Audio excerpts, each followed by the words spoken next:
East at 9 miles per hour, and the forecast for continued warm and sunny.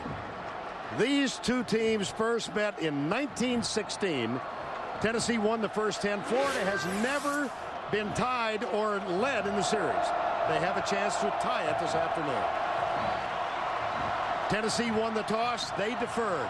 That means the kickoff will go deep, and Brandon James, one of the most important. Oh, he bobbles the ball. Well, forget what I was saying, but he's still a threat,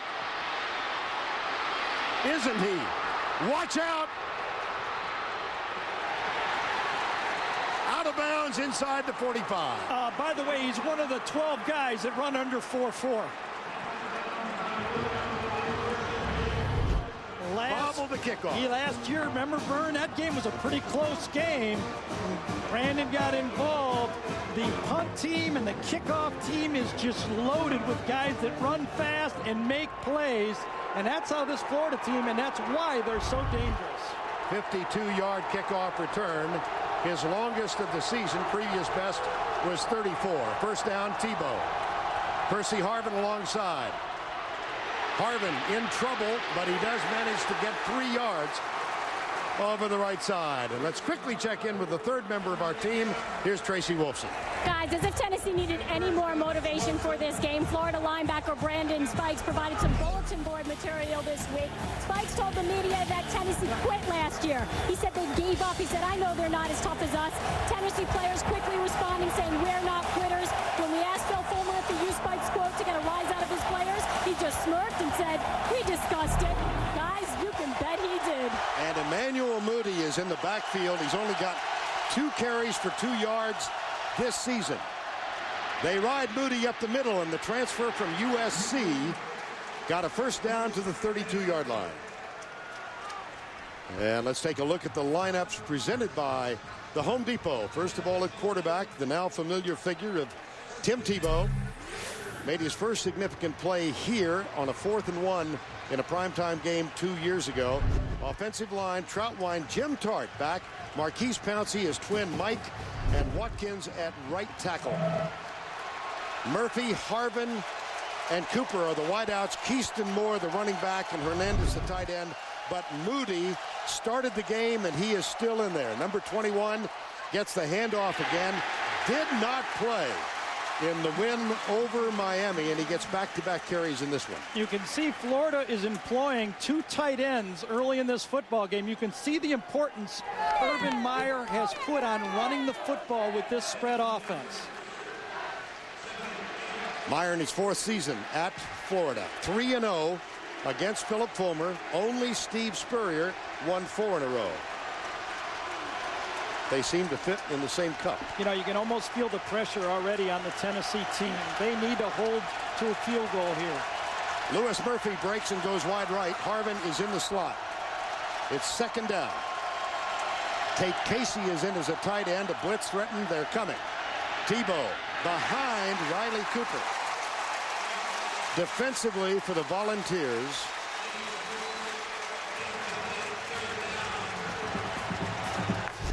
Defensively for the, I thought I said that. Brown, Bolden, Williams, and Ayers. The linebackers, Myers, White, Wilson, and McCoy.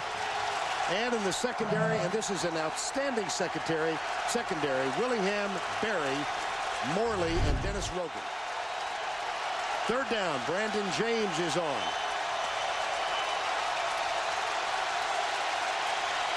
Blitz coming from the corner. Tebow shovel pass. That's good for a first down plus as Aaron Hernandez gets the little shovel and picks up the first down, a gain of 13. When I was trying to prepare what my game plan would be if I was Florida, as you're going to see, Hernandez right here is going to come across for that little shovel pass. I thought they would try a lot of quick passes early. Get the ball out of Tebow's hands by design and try to figure out the blitz packages for Tennessee. So don't wait for the rush, kind of anticipate it. Percy Harvin, offseason heel surgery, pronounced himself this week 100% for the first time since he was in the 10th grade. They faked the reverse. Tebow's caught for a loss at the corner. He had Harvin on the end around.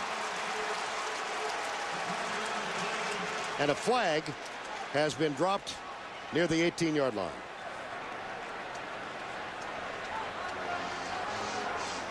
Face mask, Tennessee. Referee today is Thomas Ritter.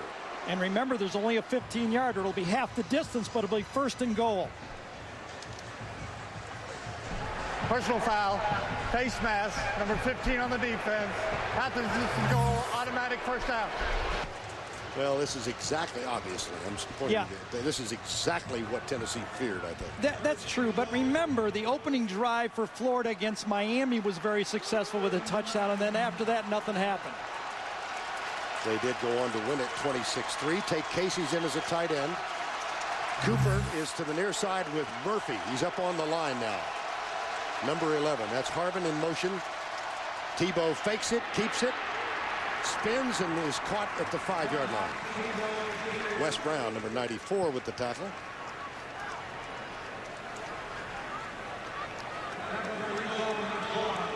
Talk a little bit more about this Emmanuel Moody. Transfer from Southern Cal, sat out last week. And he's still getting used to the spread offense, Vern. You talked to the coaches for Florida, but it was interesting. The first time they ran him, they moved the tight end into a fullback spot and just basically ran an I formation isolation play, something he was used to. Brandon James is on the field now. And Carl Moore, junior college transfer, is split wide right. 2nd down and goal. Tebow fakes the toss. He'll keep it. And he's going to be caught and dropped at the 1-yard line. It'll be 3rd down. D'Angelo Willingham, number 24, the cornerback, with the tackle. Thought Rico McCoy also was in there, the linebacker. But, you know, again, it's fake counter, fake pitch, and then Tebow running up there. And you know what happens here is Tebow is not running like he ran as a fullback 2 years ago here, but he can't. He's the quarterback of the team.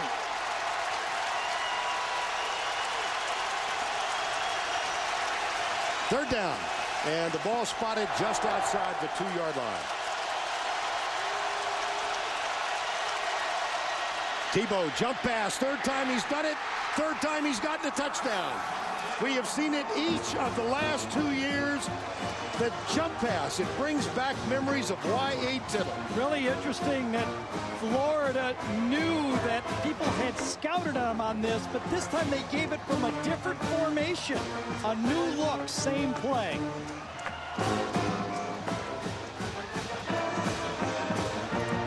And the extra point about to be attempted by Jonathan Phillips, a senior who's getting his first extended action in his career. The kick is up, and it is good.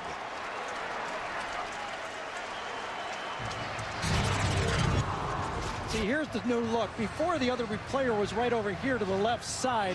Hernandez is lined up at the left tight end, and Tebow was much deeper. Now he lined up closer, and then threw the jump pass. Threes are lucky. 7-0 Florida.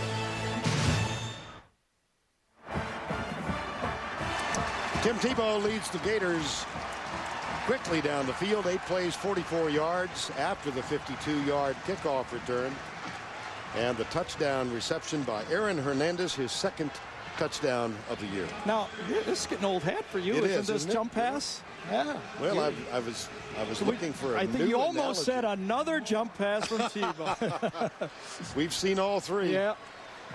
Hey, I tell you, the anticipation of Tebow playing, it's like a Mike Tyson fight when he was knocking out those guys in his prime. I mean, you got to watch it. You can't take your eyes off this guy. Caleb Sturgis is the kickoff man, and this will be taken by Dennis Rogan at the 5.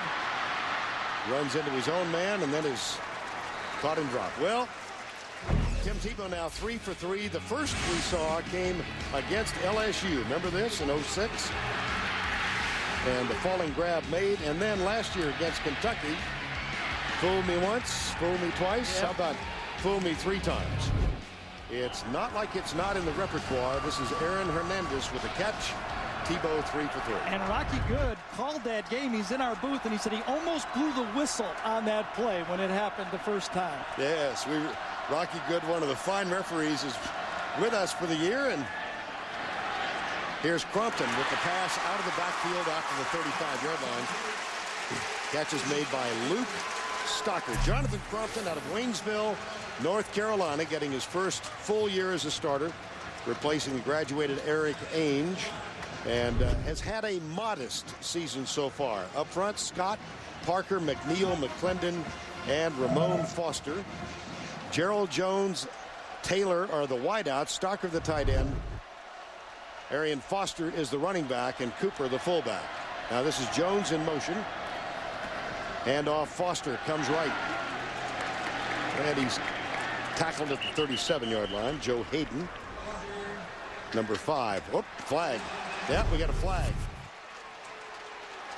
And while we sort that out, let's check the Florida defense. Trateau, Marsh, Sanders, and Cunningham. It's a very young front four.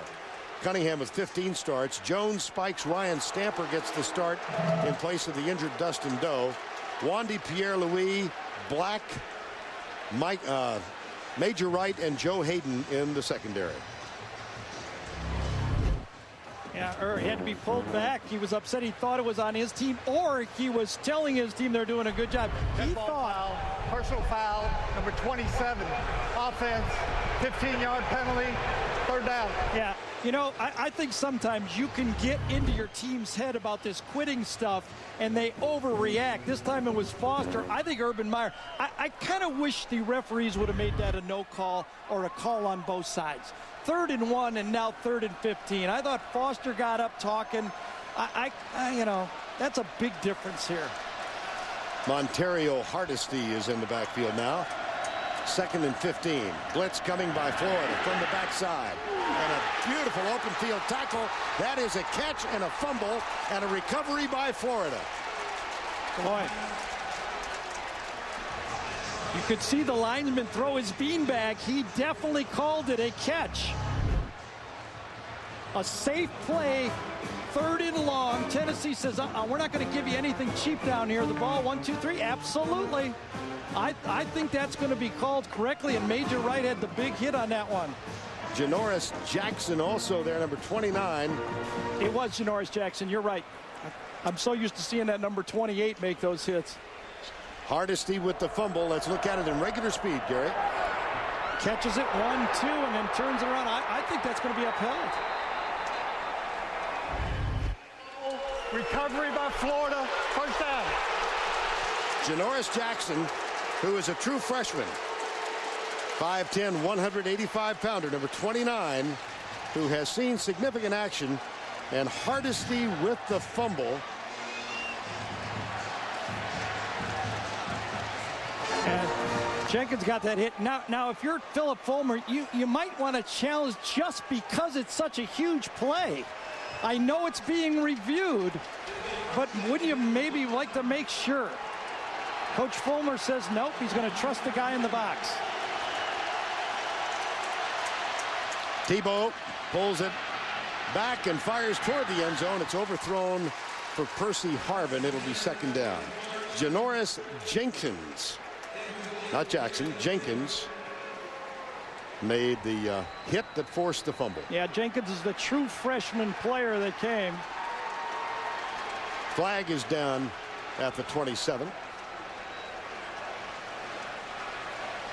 Now remember, there's no warning for sideline. Sideline interference against Florida. That's 5 yards. 2nd down. Yeah, no warning anymore. No warning. It's a 5-yard penalty. We've heard that the coaches like this. I don't know why. I honestly, I don't know why. I've tried to ask a few. They say they just, why warn us? But it seems to me that that's something I'd like to be warned with once. 2nd down, 15. Harvin in motion. Tebow drills it to the left side. Murphy is caught and dropped for a loss. Brent Vinson, number 13, who started 10 games as a defensive back last year, sat out the first game this year, academic reasons, and has now worked his way back into the rotation. He has, and you know, he's an athlete, played wide receiver, as you said, when he began his career for Tennessee. But that's pretty simple. There should be a slip block by a tackle or somebody on that. If you hit it, it's a big play. But the combination of the penalty for the sideline warning and that stop has really made it 3rd and long. Keyston Moore split in the slot to the left. Now that's Moore who moves. Tebow back, good blocking. Nobody open. He throws it. Oh my gosh. How about that risky play? That was awesome. And you know, that could be the difference of a field goal. That could be a 3-point play right there. Now, these are one of the ones, I tell you, I never do it because I just love these type of plays, is when if it doesn't go, you say, come on, be careful with the ball, manage the, God, forget it, don't manage the game, make some plays. That is awesome because that turns us into a 39-yard field goal? Jonathan Phillips, 5th-year senior, is 1 for 1 in his career. And this will be from 39 to make it 10-zip.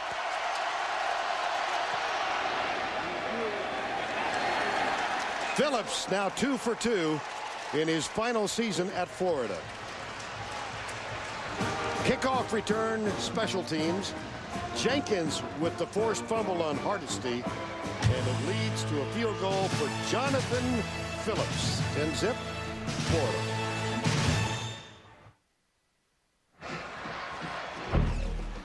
NFL doubleheader for you tomorrow on CBS. The Giants-Cincinnati, the league game early. Pittsburgh at Philadelphia. Jim Nantz, Phil Simms will be in Philly for that one. And it all begins with the NFL Today, JV in the group, at 12 noon Eastern time tomorrow. Special profile on Carson Palmer tomorrow.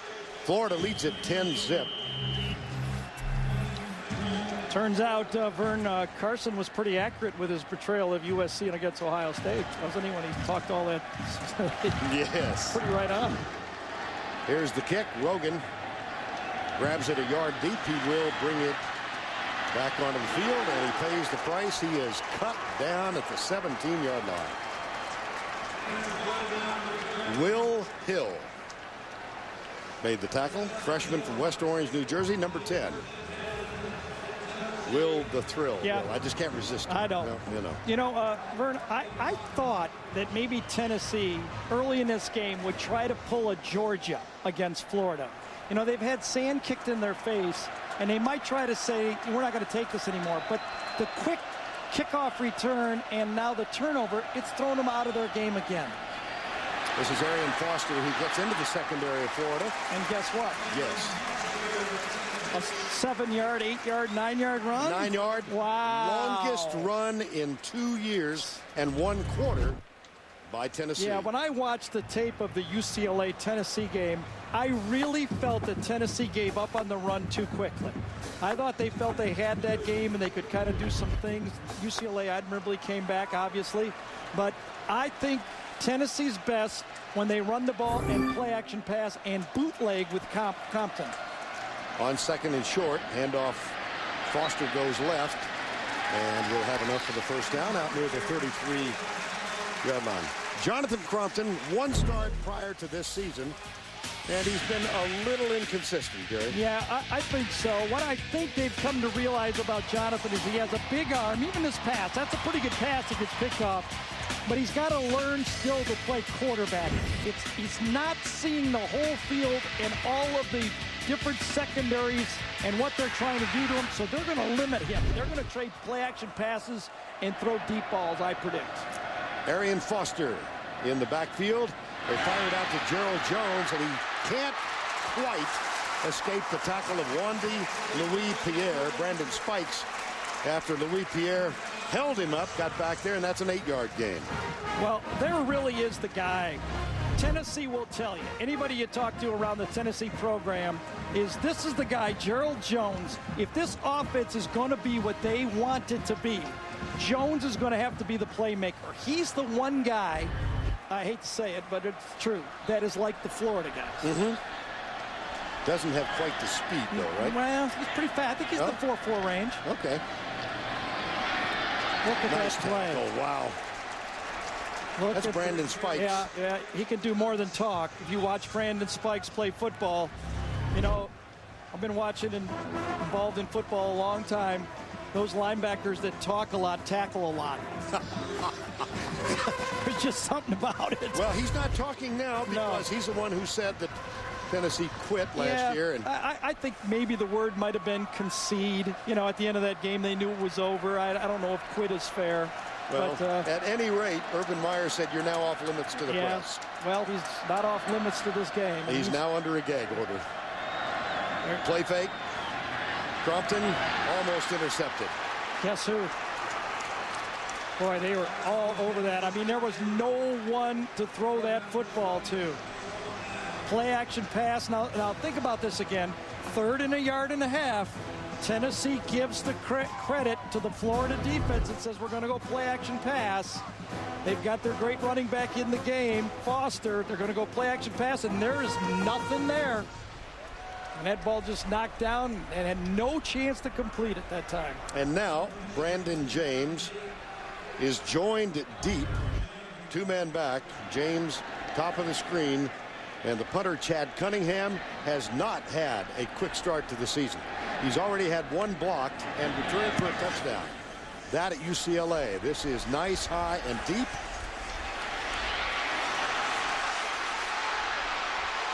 Brandon James. Watch out. There are no flags. Brandon James, Florida touchdown. 78 yards.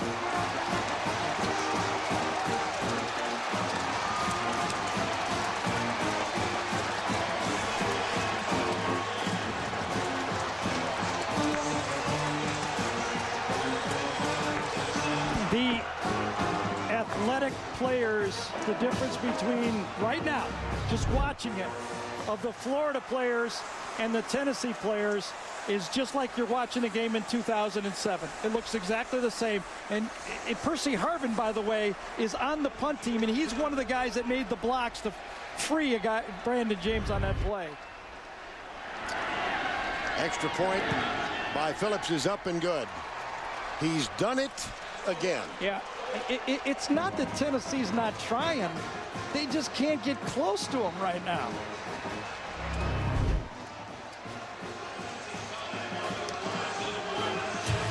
Earlier this season, James returned 174 yards. This one, 78. That's Philip Fulmer.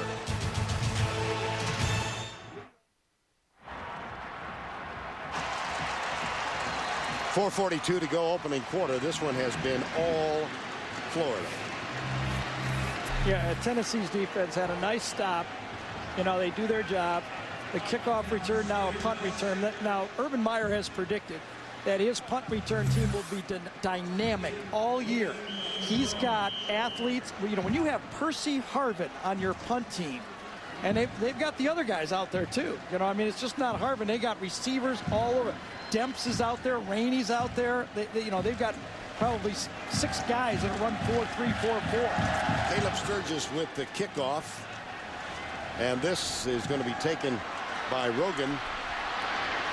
Comes right out across the 25. Tackle made by John Jones, number 30. Well, Volunteers have somehow got to find a way to get back in this. You got any suggestions? Well, I think a mistake would be to ask Jonathan Crompton to do too much. I think the best way to look at this is let's try to chip away, even if it takes the rest of this half. Let's try to get this thing down to, you know, score a touchdown sometime in this half and try to slow down Florida. I don't think you can try to keep going serve for serve with Florida. Arian Foster cuts right, then goes back to the left and picks up a yard, maybe a yard and a half. Matt Patchen, number 71, and Ryan Stamper, number 41, are in there. As Charlie Strong, the defensive coordinator at Florida, has gone to his rotation early in this game. There's Charlie Strong. Been a standout at the Gators for the Gators. Shared these responsibilities with Greg Madison, who elected to go into the NFL. So Charlie is the only defensive coordinator on this team now. 2nd down and 8. It's the G gun now with Gerald Jones at quarterback. They'll run this formation 7 or 8 times. And Jones will take the direct snap. Florida rushes 4. The handoff to Foster is going to be 3rd and long. And let's go back to the studio for this Liberty Mutual update. Here is Tim Brendo. All right, Vern, really a pretty good intersectional matchup. Miami leading Texas A&M. This is the 2nd touchdown rushing for Greg Cooper. Information, he's from Memphis, Tennessee. 51 yards, so Miami leads it by 7. No Stephen McGee at quarterback, out with that shoulder. Gerard Johnson quarterbacking for the Aggies. Vern? All right, Tim, thank you. 3rd and 3 here. Volunteers find themselves down by 17. Jones, or Compton rather, comes right. And the catch is made by Jones. The tackle is made by Joe Hayden. Joe Hayden came to this team recruited as a wide receiver, high school quarterback. And last year, he realized that his best chance of getting on the field was to switch to defensive back. Yeah. And he's one of the best now. You know what is interesting when we talked to him, what he said is, I asked him, do you feel comfortable there yet? When you look yourself in the mirror, what do you see? And he says, you know, last year I felt like an offensive guy, an athlete playing defense. Now I feel like a defensive player. One of 5 boys. His brother plays running back at Boston College. Great pressure. The pass is released over the middle. That should be another 1st down. Brandon Warren, who took a circuitous path to this Tennessee uniform. He signed out of college with Florida State. Freshman All-American, came back home because his mother had a bout with cancer. And here's Warren. Yeah, he just comes underneath the formation right there, lines up in the slot. He made freshman All-American as tight end, but in this offense, offensive coordinator David Clawson is going to use him as kind of an H-back. And that is a 1st down, Tennessee at the 49-yard line. Flags thrown, little screen pass out to the left. Now we'll see about the infraction. It's Brandon Warren again. Just to quickly complete that story while we ponder the flag. Yeah. Warren had he was not released from his commitment by Florida State. Bobby Bowden said no. He appealed. He attended a community college here in Knoxville while that appeal was in the process, and he was finally granted a release. Offside. And 49. Defense. 5-yard penalty. Replay 1st down. And so, a week ago, he made his long-awaited appearance on the field, and they expect big things out of him. Yeah, you know, when you watch him in practice, he is very smooth. He's very comfortable with the ball in the air and running under the ball and grabbing it. So he can be a weapon, another weapon for this Tennessee offense. There's Foster. Tries to get outside. Boy. And can't. You talk to coaches about this this Florida defense. Kind of reminds you of the old Miami defenses. Right. They kind of corner you in because their defensive backs have such speed on the running plays. They almost get 10 hats there. I mean, they're just right there right away. I think the way you got to go at them is you got to attack their corners. We talked to coordinator Clawson from Tennessee. He says, you know, we're not going to beat this team with 3- and 4-yard runs. It just won't happen.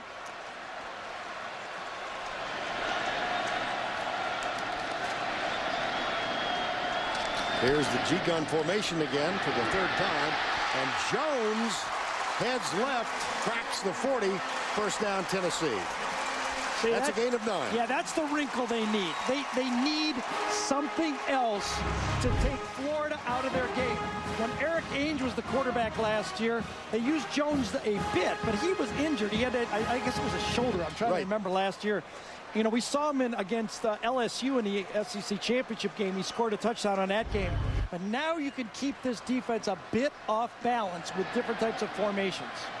Crompton back in at quarterback. I formation. Monterio Hardesty is in as the running back. Number 2, Crompton. He's 5 of 6. Make it 6 of 7. And another Tennessee 1st down inside the 25. Denarius Moore makes the catch, number 6, in front of Wandy Pierre-Louis. the Florida defensive backs are playing more off coverage. They're playing man-to-man. Last year, they played more bump and run. The strategy this year has been to move them back and trying to get them involved in the ball in front of them. Good play calling by Tennessee to take advantage of that technique.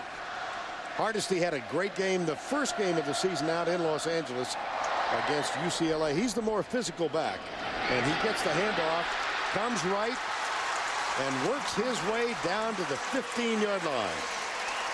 Joe Hayden, Brandon Spikes combined for the tackle, but a little bit of life in Tennessee now. Absolutely. That's the end of the first quarter, with Tennessee threatening, though they trail by 17.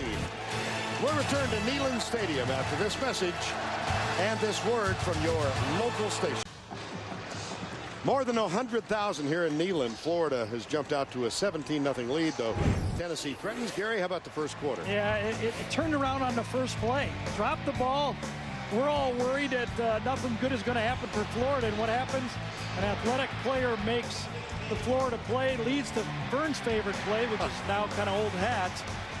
And then you get the punt return by James again that really got Phil Fulmer saying, what are we going to do wrong next? He said in the first game versus UCLA, we made enough mistakes to lose more than one game.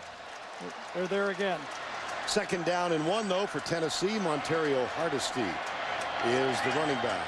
Crompton gives it off to Hardesty, runs into his own man, and then spins and gets the first down.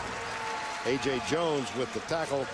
Anthony Parker, number 75, impeded the progress.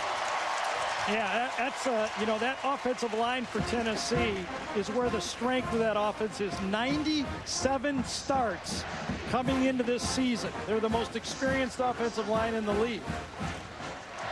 Gerald Jones is back in, and the G. No, it's Crompton. I beg your pardon. We've got to keep watching 4 and 8, and Tennessee was a little confused, along with certain announcers. Good old Vern. Yeah. I think they had a wrong formation there. That's why they called timeout.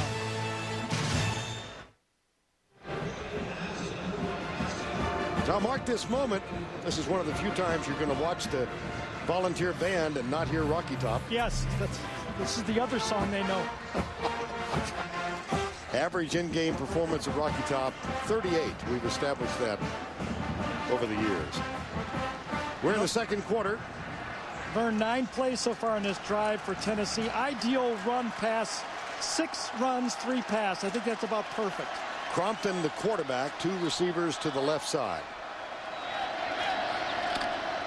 Hand it off. Hardesty. Nope.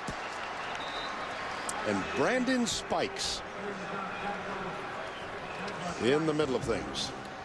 When we talked to David Clausen, he was very concerned about getting the spikes. He said, I really want our guard and center to push together the front guy and then get the spikes later. He said, because those defensive tackles are as good as I've seen as redirecting off of blocks and getting into the backfield. So he says, let's assure the line of scrimmage and then get the spikes. Second down, officially still 10. Movement of the line, contact made, and a flag thrown by the umpire. Looked like Vladimir Richard, one of the guards, moved, but let's see. Thomas Ritter with the call, and from the applause from the offensive line of Tennessee. Dead ball. Offside. Defense. The defender was in the neutral zone, causing a false start. 5-yard penalty. Second down.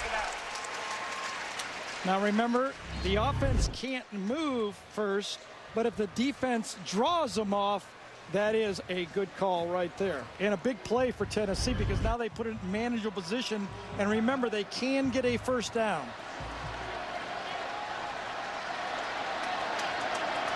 Toss. Foster goes right and runs right into a couple of Gators. The first of whom was Joe Hayden, the second of whom was A.J. Jones. Justin Tratto did such a good job that time, number 94, the defensive end. He refused to get hooked on the play and turned it back inside so everybody else could make the play. Tratto, we saw him last year, very young player. He's put on weight now, probably put on 15 to 20 pounds, and now he's a legitimate defensive end. 3rd down 5. Volunteers attempting to get on the board. They trail by 17. Blitz, Florida. Crompton across the middle. Caught short of the 1st down. Well, no, wait a minute. He may have gotten it with that effort. He did. That's the tight end, Luke Stocker. And by struggling and refusing to give up after the tackle was first made, he might have given Tennessee a 1st and goal. Yeah, and they think he's going to be a really good player despite what happened last week. There he is right there. Middle of the field is open. Throw him a 2-yard pass and let the big guy take it for a 1st down. That's how you play football. Stocker had 2 or 3 drops last week, but the coach is all set. He is going to be an outstanding tight end for us. Now, Philip Fulmer went out of his way in our conversation yesterday to point out that Stocker had lost no stock despite his 3 drops. 1st and goal, Volunteers. Berna, I wonder who Tennessee will go with here. Foster, who's had all those troubles. Remember those fumbles he's had? Right. Or will they go with Hardesty, who seems to be a better downhill runner? It's going to be Foster.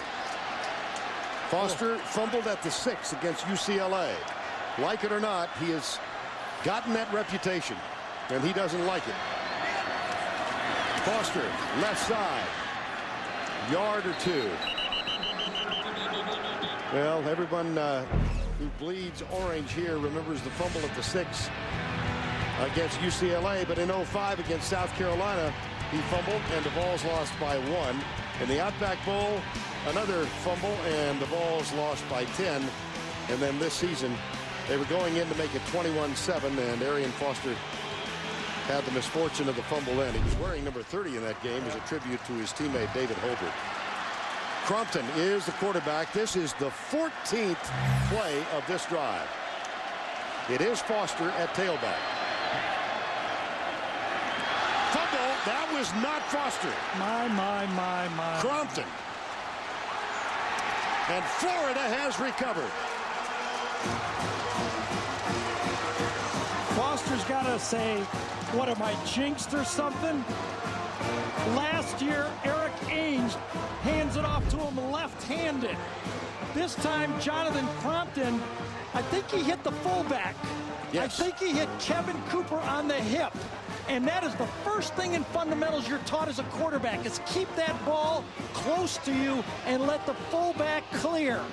Oh, what a self-inflicted wound. And looks of disbelief from Philip Fulmer.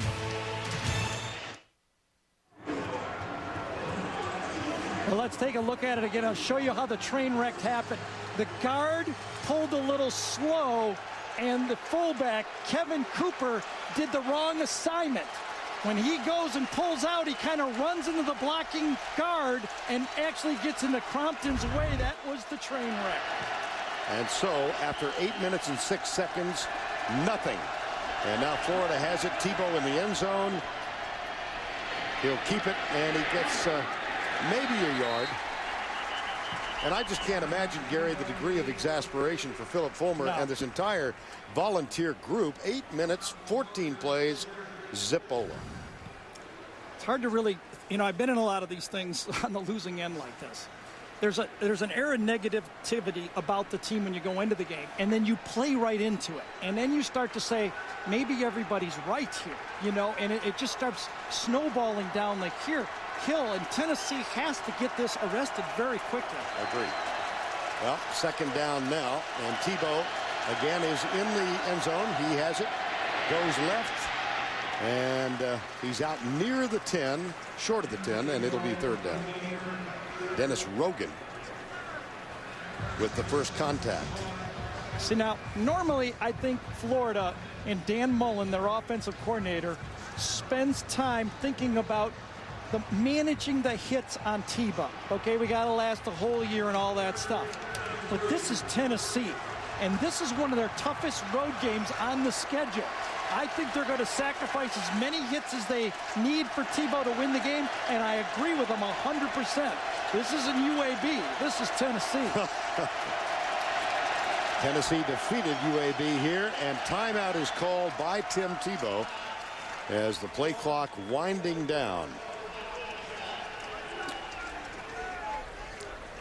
Early moments, second quarter. CBS Sports coverage of the Home Depot SEC continues after this word from your local station. All started with a big bang. The new season begins CBS Monday. The Dolphins take on the Patriots tomorrow at 1 on Local 6. Be a part of the action with free college fantasy football. Create your team now at collegefootball.cbssports.com. 8 minutes and 6 seconds. Time of possession for the Volunteers. They get down inside the 5 and fumble the ball away. And now 3rd and 3, Florida at the 10. Percy Harvin in the backfield. Tebow joins him. I like to run the option when he's in there.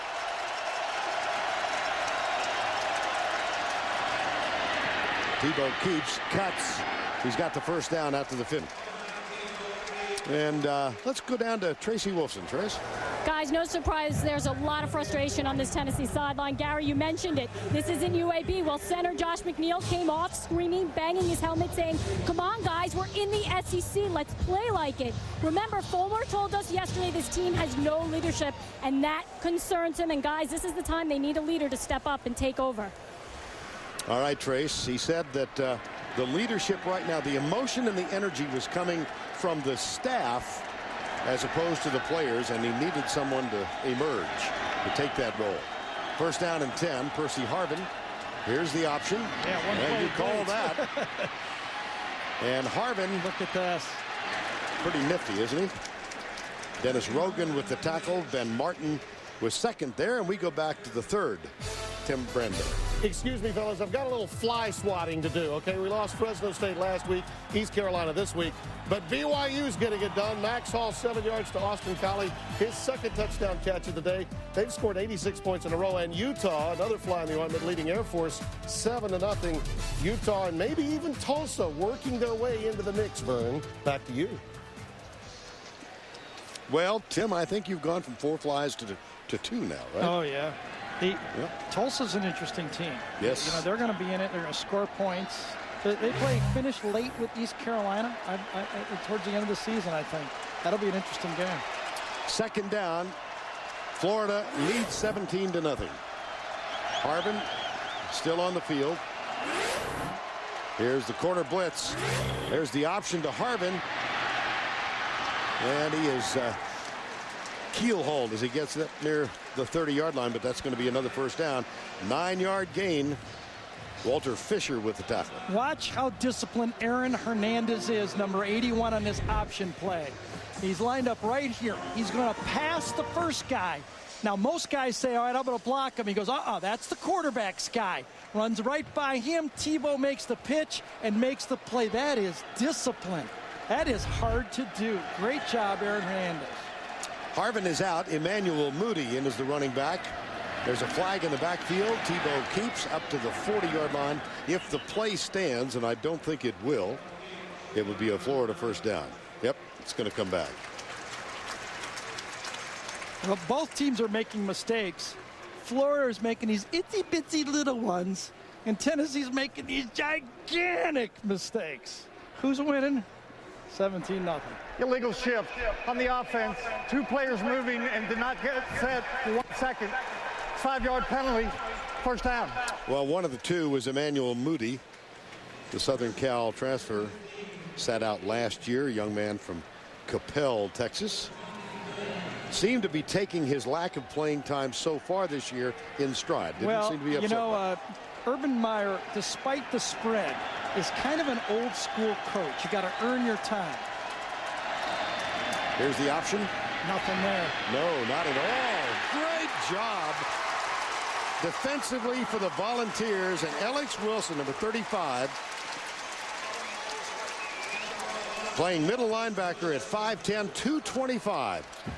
Nice job. Excuse me, Vern. We talked about Hernandez. Now watch Aaron Myers-White. He's just outside of your picture on this one, bottom of the screen.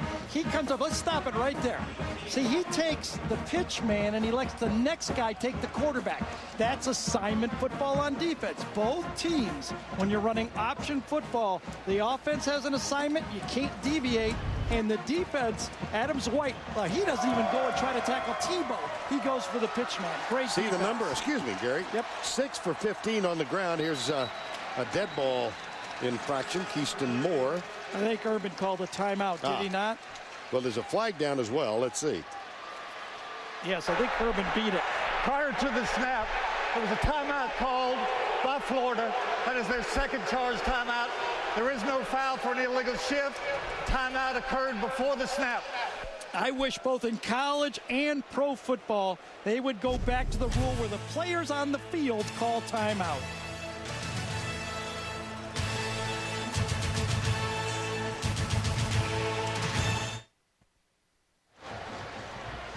We're back at Neyland Stadium. Now let's take a look at Home Depot's tools for success. You remember the A-team of George Peppard and Mr. T were here? I do. You do? I do. I'm so glad. Not all of it, but I remember the music. So let's go. The tools on the G team here are fast. They're high-speed power drills. This time has been Brandon James so far that has been the most used tool, but they've got 5 or 6 of them on what we like to call the G team here for the Gators, and they're all over the field, guys that can run and make this Gator attack go. Brandon James had a punt return of 78 yards earlier in this ball game. It is his second career punt return against Tennessee. Second down at 18, midway through the second stanza. 3 men down, Volunteers up the middle. Emmanuel Moody goes, and he's out across the 25 to the 26. Nevin McKenzie, number 20, alternates playing time with Adam Myers-White is there, and a flag is down, late flag.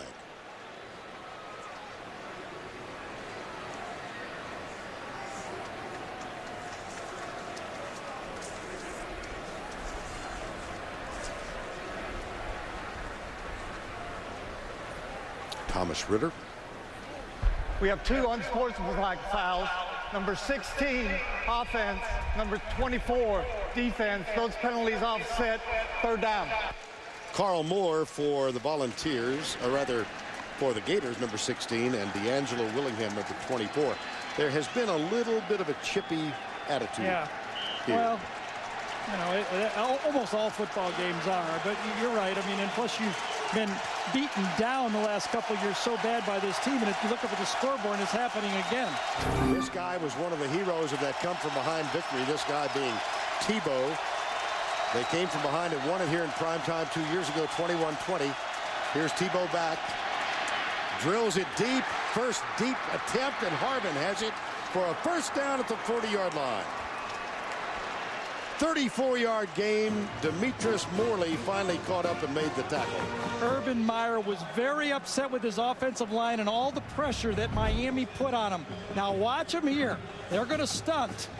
They're going to come in, 4-man rush. Rico McCoy comes in, and look at that nice pocket right here.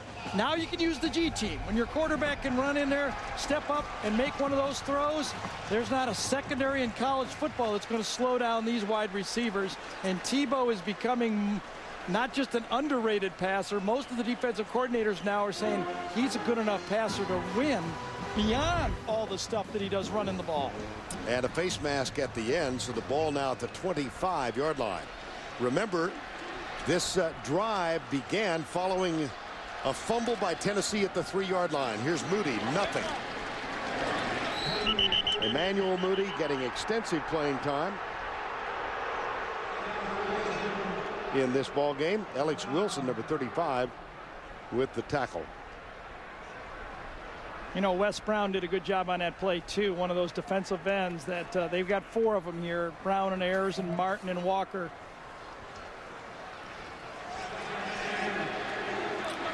Percy Harvin back on the field. He's in the slot to the left. I think he's a tail. Is he a tailback? You're right. That's James out there. Yes. Here's Harvin. Tennessee Harvin telling the media in Florida he's 100%. He had heel surgery in North Carolina back in April. It had bothered him, and the heel was initially it was a tendonitis, they thought, right? Yeah. And led to knee problems and hip problems, and finally had the surgery, and he said he's feeling better than he has since he was in the 10th grade. Can you imagine the coaches that faced him last year now find out that he's 100%? Yes. Oh, really? 3rd and 3. Keyston Moore is the running back now. That's Aaron Hernandez, who sets up to the left side. Lead blocker, Tebow back. Under some pressure, goes in the corner. Jump ball, and it's incomplete. Carl Moore, the intended receiver, and Dennis Rogan was there. Not sure who covered the tight end slipping in on that one. Tebow was forced to lob this ball. It wasn't pretty, was it? Moore made a big controversial catch against Miami that kept that drive open. And I think it was Eric Berry that jumped on that tight end and took away the first throw from Tebow. Interesting now, you've got a 5th-year senior as your place kicker who is performing for the first time on the road in front of 100,000. You're looking at 4th and 3, and timeout has been called by Florida. They use their final timeout to decide if they want to try the field goal or go for the first down or touchdown. Chippiness defined.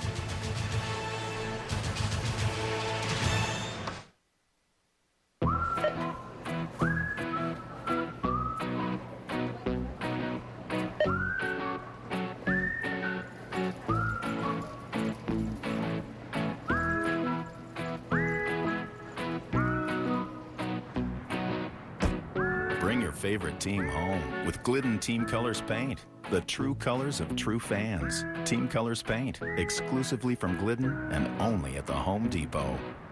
Three of man's proudest accomplishments, the win, fire, and the tailgate. Wait a minute. Something ain't right. See what's going on. What are you grilling?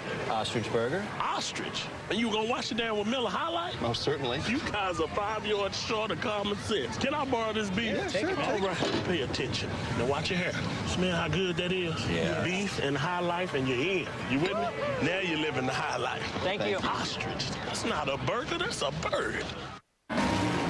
Everything okay, Carl? I'm winning, right? Yeah, but the other drivers think Aflac sponsorship's giving you an advantage.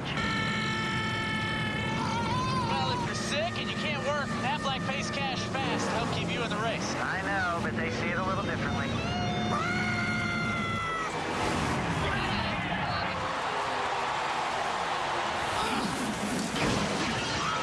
I taught him that. Aflac. Ask about it at work.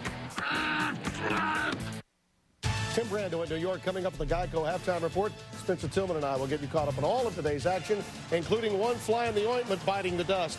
As NC State's Andre Brown takes it in from 10 yards out in overtime, North Carolina State with a big win. Now back to Florida, Tennessee. Where Urban Meyer has decided to go for the first down or the touchdown. He eschews the field goal from 36 yards. And Tim Tebow has Keyston Moore in the backfield. He comes to the right. 4th and 3. Motion. More motion. Flags down. The pass is incomplete, but they might have drawn them across the neutral zone. That's inexcusable. Inexcusable. The only thing on 4th and less than 5, the last thing you tell your defense is don't give them the cheap first down. They're going to probably try to draw us sides on the play, and if Tennessee jumped, it's just inexcusable. Now, not saying it happened yet. It could be on Florida. Ball. False start. Offense. 5-yard penalty. Remains 4th down. That had to be a flinch. They'll go field goal for sure now. Let's see if we can watch anybody flinch. Boy, I don't see it. I don't see it at all. I thought the Tennessee defender, after secondly, at the end of it, there was a change when I think Wes Brown went into the line. But at first, I thought neutral zone. Here's Phillips. First game on the road, the senior. It's up from 40 yards, and it is good.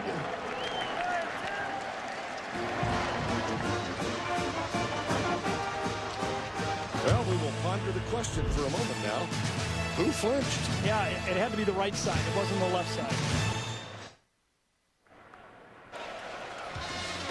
Monday, Dave's All New with former President Clinton and Chris Rock. Plus Wednesday, don't miss presidential nominee Senator John McCain. It's only on CBS. False start called against the Florida line. And the Gators settled for a field goal. 12 plays, 74 yards, 6:53. And Florida now 3 possessions in the first half, 3 scores, a touchdown and 2 field goals. Yeah, with the new clock rules, you're only getting about 8, maybe 9 possessions a game. Caleb Sturgis, and this one is very, very short, taken at the 20-yard line, near side. And the tackle made at the 37-yard line. Let's go back and revisit the call. Now, there's no doubt that movement happened here first, okay? But secondly, Mike Pouncey moves. Let's watch. Now, top of the screen movement. Does he get back? And then bottom of the screen, there's going to be movement from Tennessee that Pouncey moves on. Oh, that was, I actually thought Tennessee caused both of those movements. After Brandon Warren's kick return with that short kickoff from the 39, Arian Foster is the deep back in the eye. Crompton, the quarterback, hands it off to Foster, has a little bit of room, and gets out to the 45-yard line, gain of 6.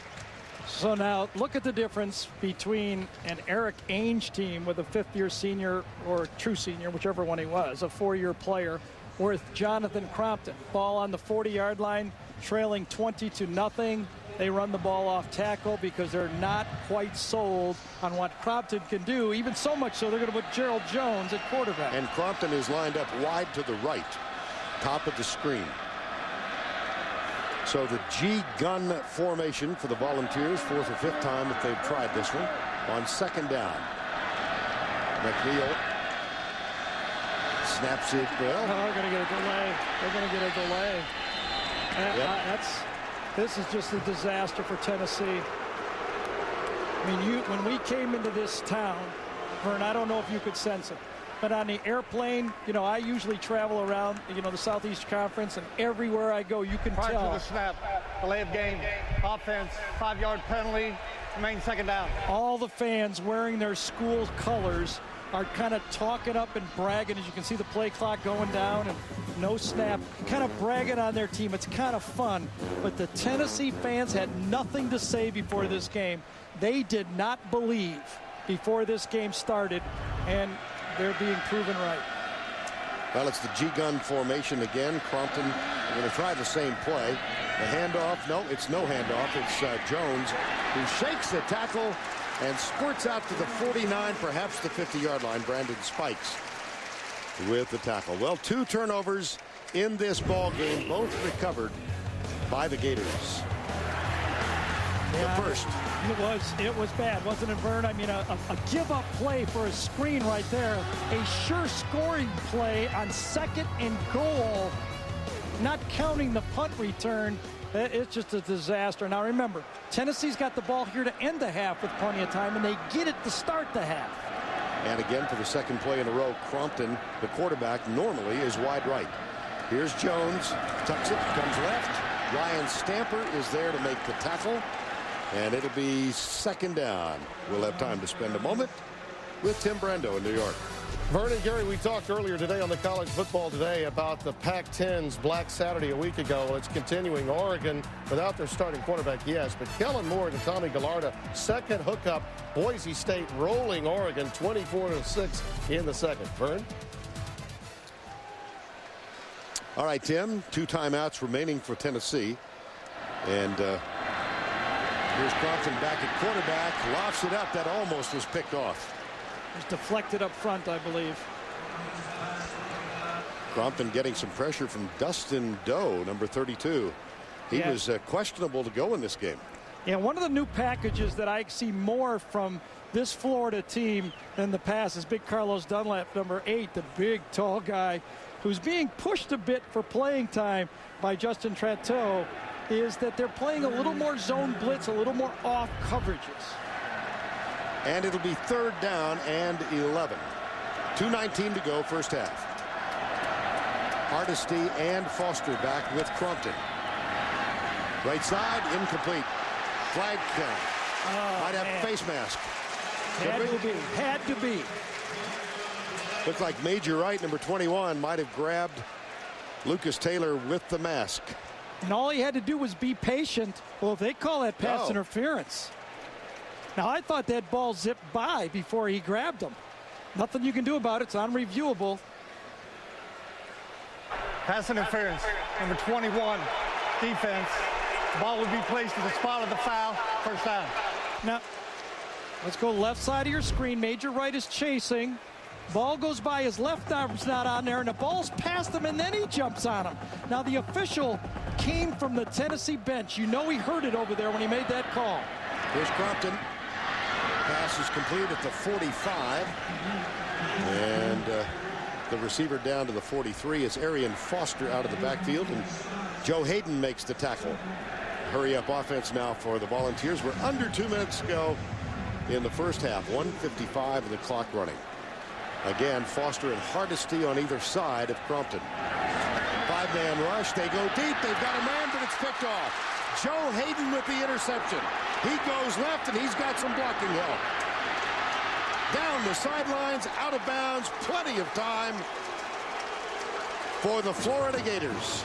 There is a flag 12 men on the downfield. Florida had 12 men on the field.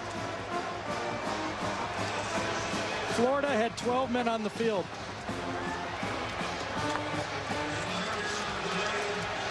There's no doubt about it. First thing I do when I'm up here as a quarterback, I go over my protections.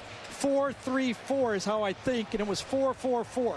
Tough illegal defense. Participation on the defense. 12 players at the snap. 15-yard penalty. First down. Last person I heard use that phrase was Moses Malone when they were going to the NBA championship. Well, listen, 2 big breaks for Tennessee, okay? There you go. You're going to see 12. 4 guys here, 4 linebackers, and then 4 defensive backs around the backside. 4, 4, 4. Now, listen, a big break on a pass interference. I don't think that was the right call. Now a break on an interception. And by the way, a terribly thrown ball. That was wide open for a touchdown. Crompton should have put some air on it. So now 2 breaks. They might and must put points on the board. 1:29 to go before the break. Blitz. Crompton. Deep right side again. And this one's badly overthrown. Wrong side of the field, too. That is the problem. You talk to the people at Tennessee is Jonathan has not come along far enough in his reads. Right here, there's the free safety. He's going to read Crompton all over. Look at double team on this side. He runs out of it, goes the wrong way. Free safety in the middle. The extra defensive back was to that side. He needed to go to the wide side of the field. 2nd and 10. Crompton 8 of 11.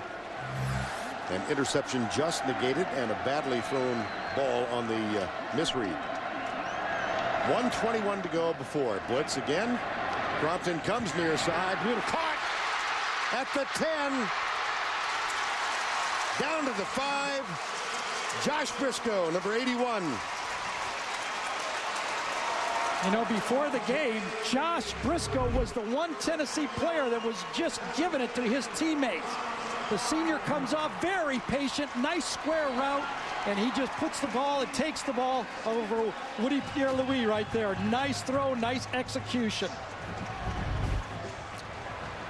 Time has been called with 1:13 to go. On the sideline, Urban Meyer.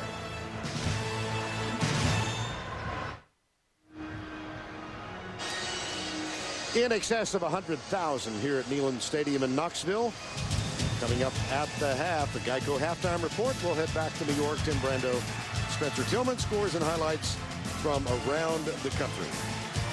You know, Josh Briscoe, one of the senior leaders on this team, and about 2 hours before kickoff, players huddled in the middle of the field, and in the center of all of them, Josh Briscoe. Yep, there he is right there, telling them all, listen, forget about everybody else. It's us out here. Play our game. I didn't hear it, but that's kind of what I would say. I'll go with you. Now, do you bring Arian Foster on the field, or do you go G-gun here? That's very interesting, the calls that's going to happen. It's Hardesty, isn't it? Yes. Yes. Montario Hardesty is the only back behind Jonathan Crompton. 1st and goal from the 5. Hardesty. That's the way to run it. Bangs down to the 2.5. Yeah, they can run the ball because they have time and a timeout. That's that downhill running that we used to watch Tennessee do for years and years and years with all those great tailbacks. Inside the 2. 52 seconds to go before the break. Arian Foster on the bench. Hardesty, the junior from New Bern, North Carolina, is in the backfield. 40 seconds to go. Hardesty, no. Got to use the timeout now, don't they? Well, if you use it, you can't run the ball. If they could hurry up and call the play. See, now you got a problem. Well, not going to use the timeout. They're going to have to take it. Yes. They got no choice. See, it would have been, you know, I don't know at what level this Tennessee offense is. It's a first-year coordinator. Would have been nice to have 2 calls there because now you're forced. You can't do it. So now you've got a throwing situation here, and it still saves you a chance for a field goal. Now 16 seconds remaining, and Tennessee out of timeouts. Well, I'm surprised they didn't throw on 2nd down to save that option so he could go either way. Now they go G-gun, don't they? No, Crompton's under center. I see it. Now he moves back. Yep. Foster is alongside. Now Foster in motion. 2 receivers right side. Crompton across the middle. Tipped, incomplete. 4th down. Intended for Stocker. And Ahmad Black was defending. That was such a nice play by Ahmad Black. He did not have the size. He's on the left side, I think, right there. And he comes up and jumps into the play, and it looks like Tennessee will go for it, huh? Well, Philip Fulmer channeling his inner Mike Shanahan. Yeah, 20 points. I mean, Yep. 2 field goals. Foster is the running back. The Volunteers touchdown with 12 seconds to go in the half. Play fake. Crompton under pressure.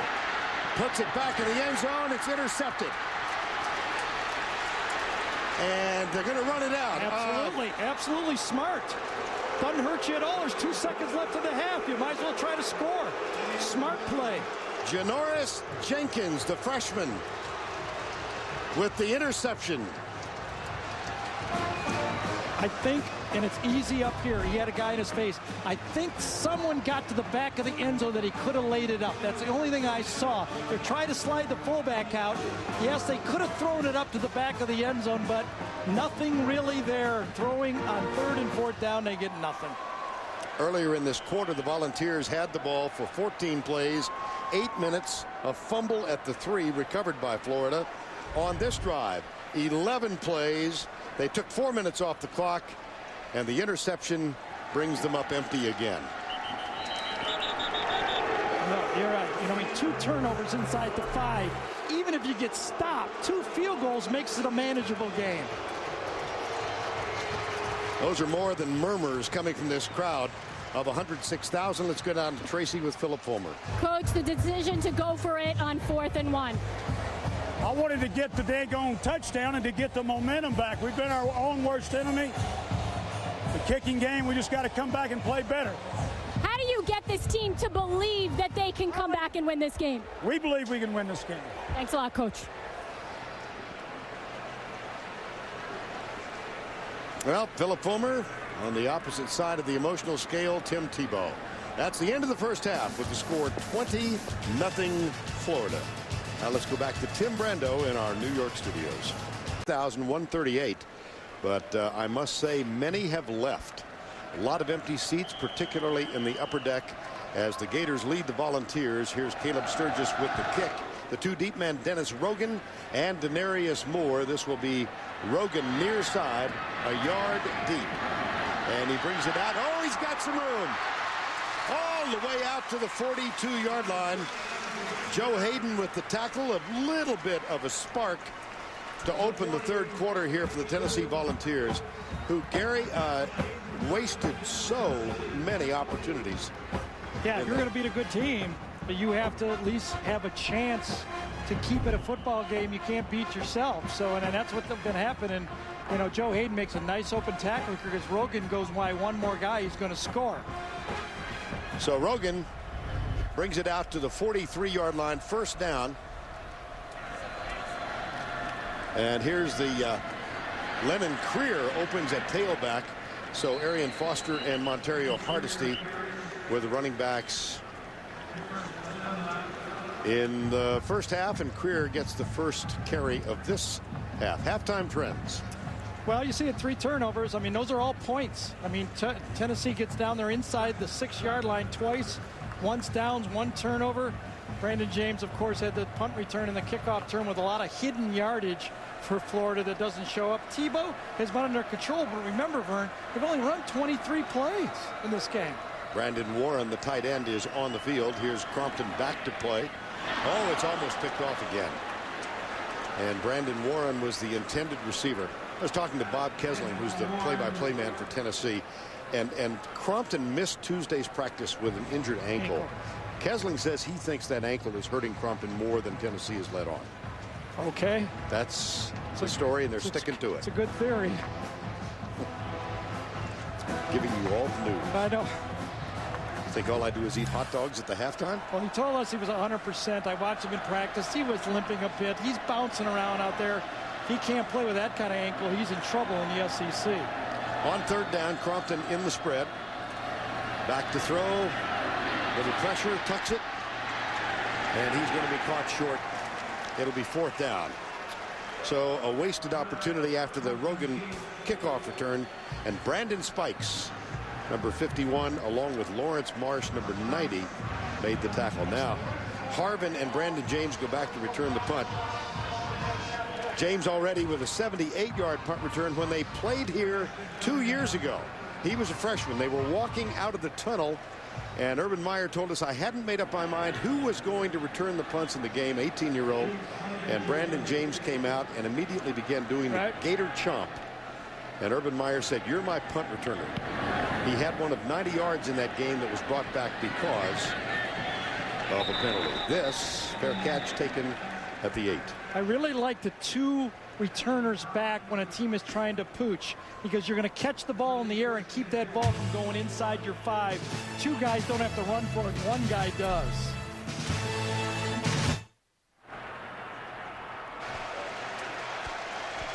Florida first possession, third quarter, inside the 10. They're up 20-0. Punt return for a touchdown. Special teams have been very big in this game. Well, yeah, you know, coaches got to help their players too, though, Vern. And that last series, when the timeout was taken by Tennessee, not taking the 3 points, you know, you gotta put points on the board, I think. Tebow too high. Is that a lateral? No, it's an incomplete pass. Intended for Harvin. Adam Myers-White is out there. Boy, really modest numbers for Tim Tebow in this game. Yeah, I know, but the big point is he only had 23 plays because of the punt return for the touchdown and long drives for Tennessee. See, here's what I'm saying is the game has changed a little bit because of the new clock rules. You're only going to get the ball 4, maybe 5 times a half.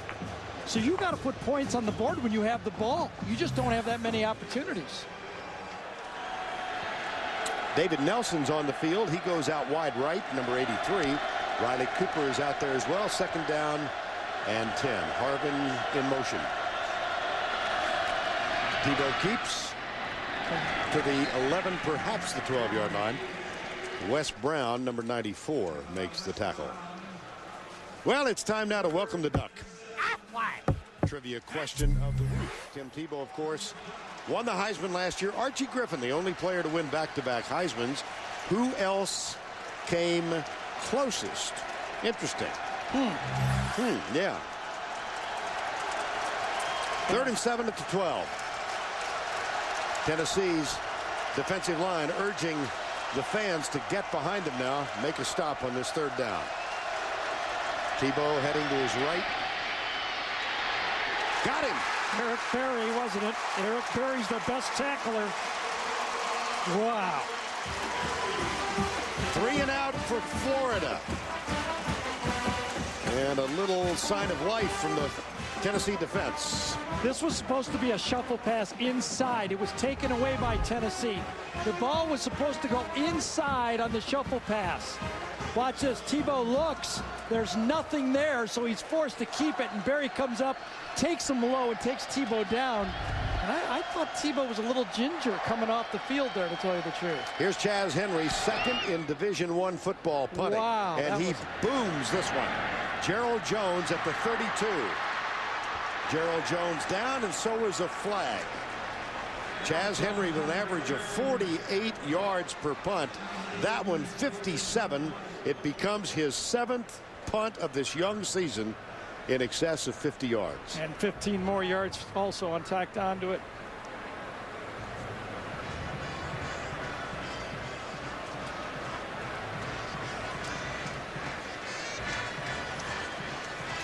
Here's Thomas Ritter. During the return, illegal block in the back. Number 7 on the receiving team. 10-yard penalty. First down. Each team with one possession here in the third quarter. But the big defensive play early on in the third was Eric Berry's tackle of Tim Tebow. We'll be right back.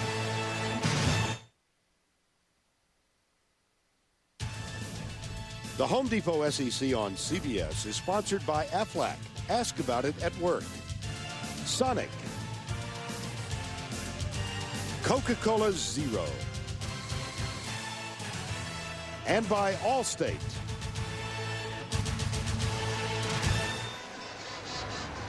A nice view of downtown Knoxville here on a beautiful fall afternoon, and time permitting, the TIAA Kraft College Football Today Show.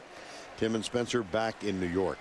Vern Lundquist, Gary Danielson, Tracy Wolfson with you. The SEC on CBS. First down and 10. Tennessee, second possession, second half. Arian Foster is the running back.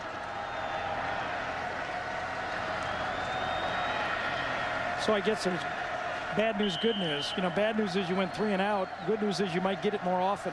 Right? True. A tackle can't pick up his hand. Ramon Foster picks up his hand to listen to the quarterback. Philip Fulmer's a little upset. He's yelling Ramon too. I'm pretty sure he said, Ramon, what are you doing? 78 offense, 5-yard penalty, first down. That's just total laziness and lack of concentration. Watch Ramon Foster listen to the quarterback. He turns around and oh, no, he can't do it. That you know is that was Philip Fulmer. 5-yard penalty, first down. Crompton steps up, being chased, hit from behind, and then really hit from in front. It was Ryan Stamper, number 41, who delivered the big blow. And we've got a moment to spend with Tim Brando. Vern, you know, Oregon came from 17 down last week to beat Purdue. They were trying to mount a comeback, but Boise State just keeps answering. Kellen Moore, his third touchdown pass of the day. This one to Vinny Peretta, 74 yards. Vern? I sense a fly. Second down and 10. Here's Crompton. Hand off left side to Arian Foster. Breaks the tackle. Flag is down. This wonderful run is going to be called back. Joe Hayden with the tackle. And another spark for Tennessee. A 26-yard run will go the other direction. Yeah, and it was way behind the play. You know, but as an offensive lineman, you never know. I think it was on Scott. Might have been Parker. I thought it was 79. Best looking run of the day, obviously. Holding. 79 offense, 10-yard penalty from the previous spot.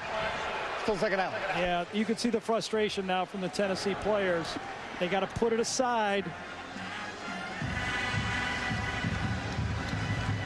Chris Scott, the left tackle, number 79.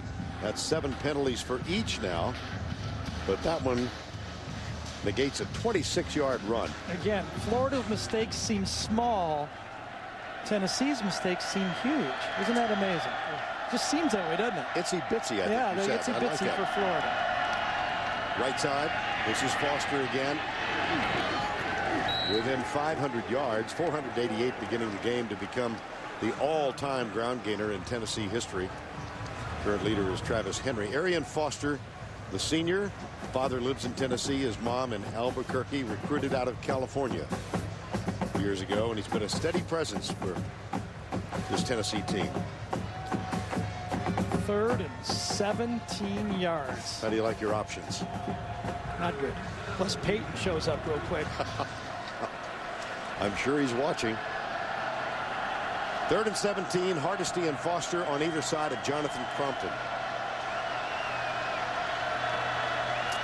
Florida. They back out. Crompton steps up. He's got a long way to run, and he's not going to get there. And here come the boos again. Carlos Dunlap makes the tackle here, number 8. Self-inflicted wounds, and that's what it looks like right now. It's what I saw kind of coming here. The Tennessee fans just had no heart for this game. They just didn't believe. Small little indication, but you talked about on the airplane coming in. Last night we were at a very popular dining spot here in Knoxville, and a fervent fan tried to get the crowd going with the VOLS cheer. That's right. And nobody joined him. He was almost yelling by himself. Oh, Tennessee was held up pretty well there. Brandon James, they faked the handoff, and Brandon James across the 50 and inside Tennessee territory. That's a 13-yard return. Brandon James is averaging for the year. He started with an average of 14 yards per punt. Nick Rivet has made the tackle. Frustration etched on the face of Philip Fulmer.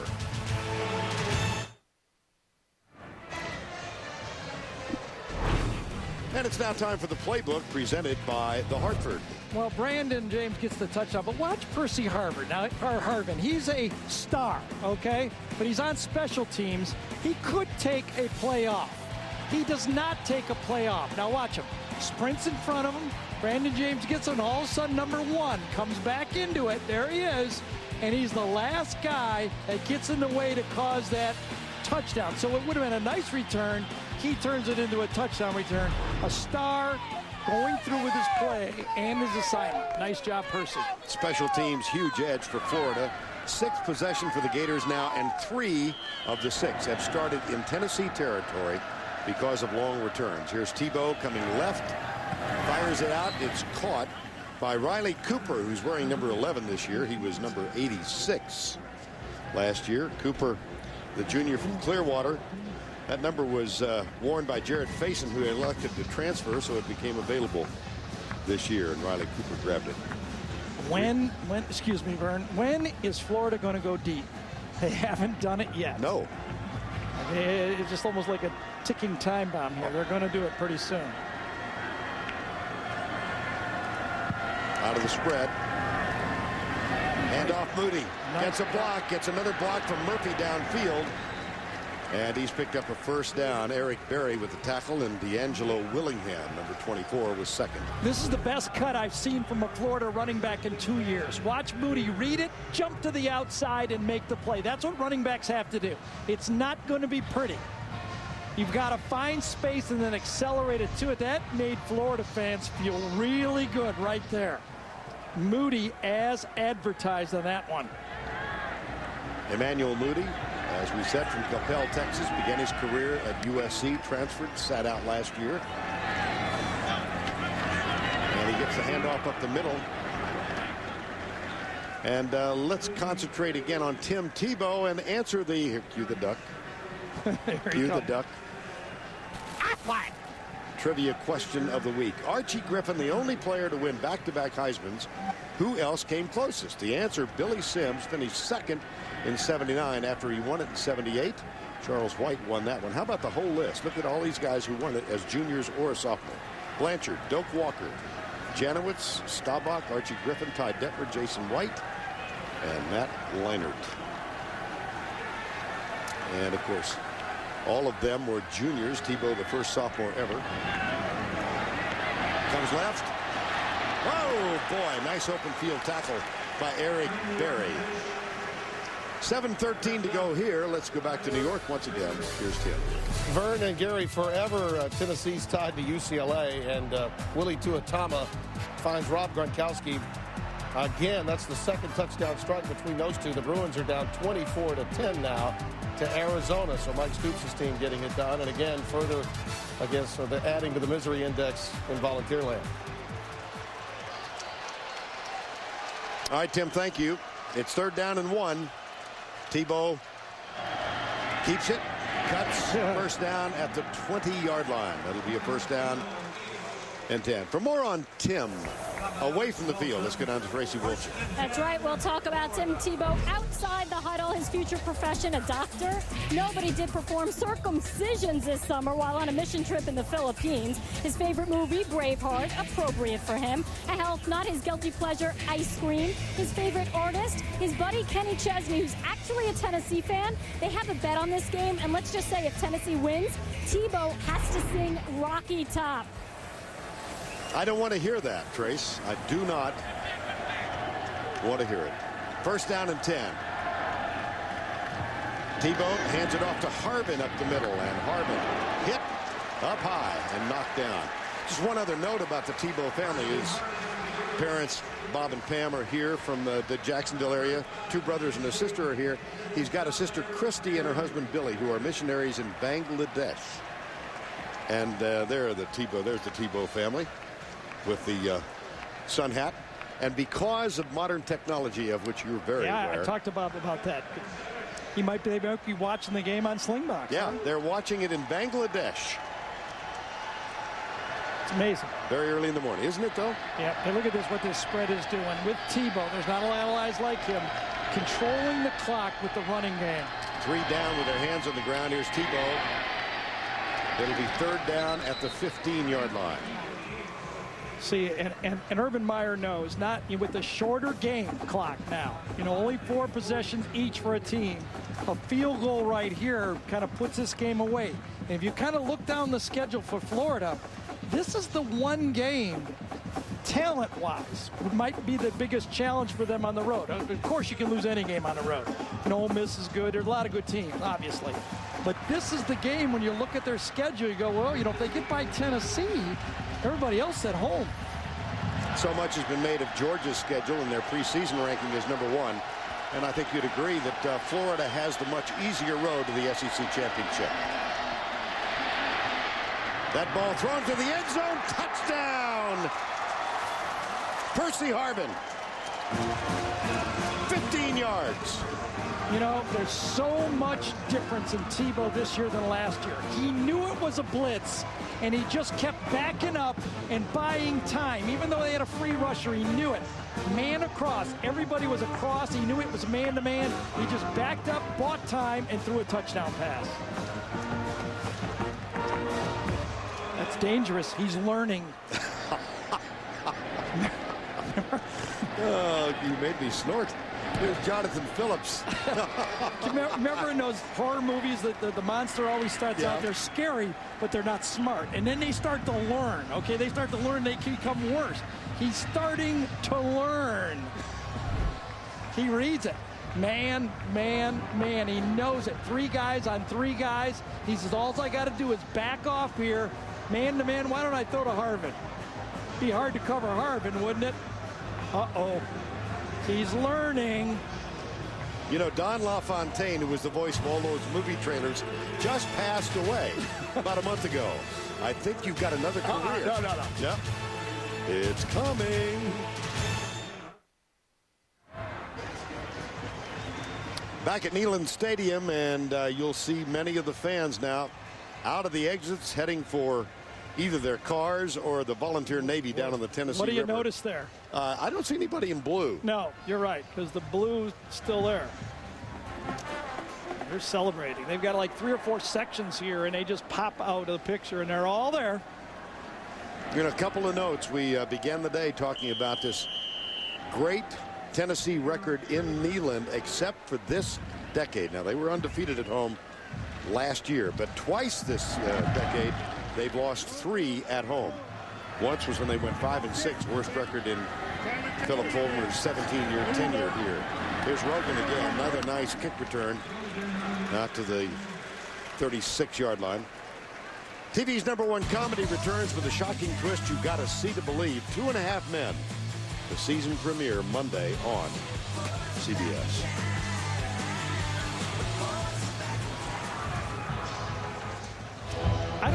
I probably doubt, Phil, that Tebow's going to have to learn the words to Rocky Top.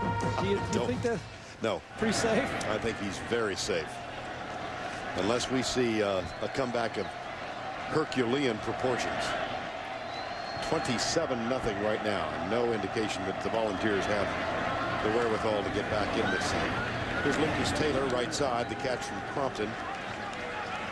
Other thing about Urban Meyer and his career, they had an open date last week. They opened with Hawaii, convincing win. They opened with the win against Miami. In his career as a head coach, when he's had an open date, whether it's regular season or bowl games, he comes into this one with a 24-3 career record.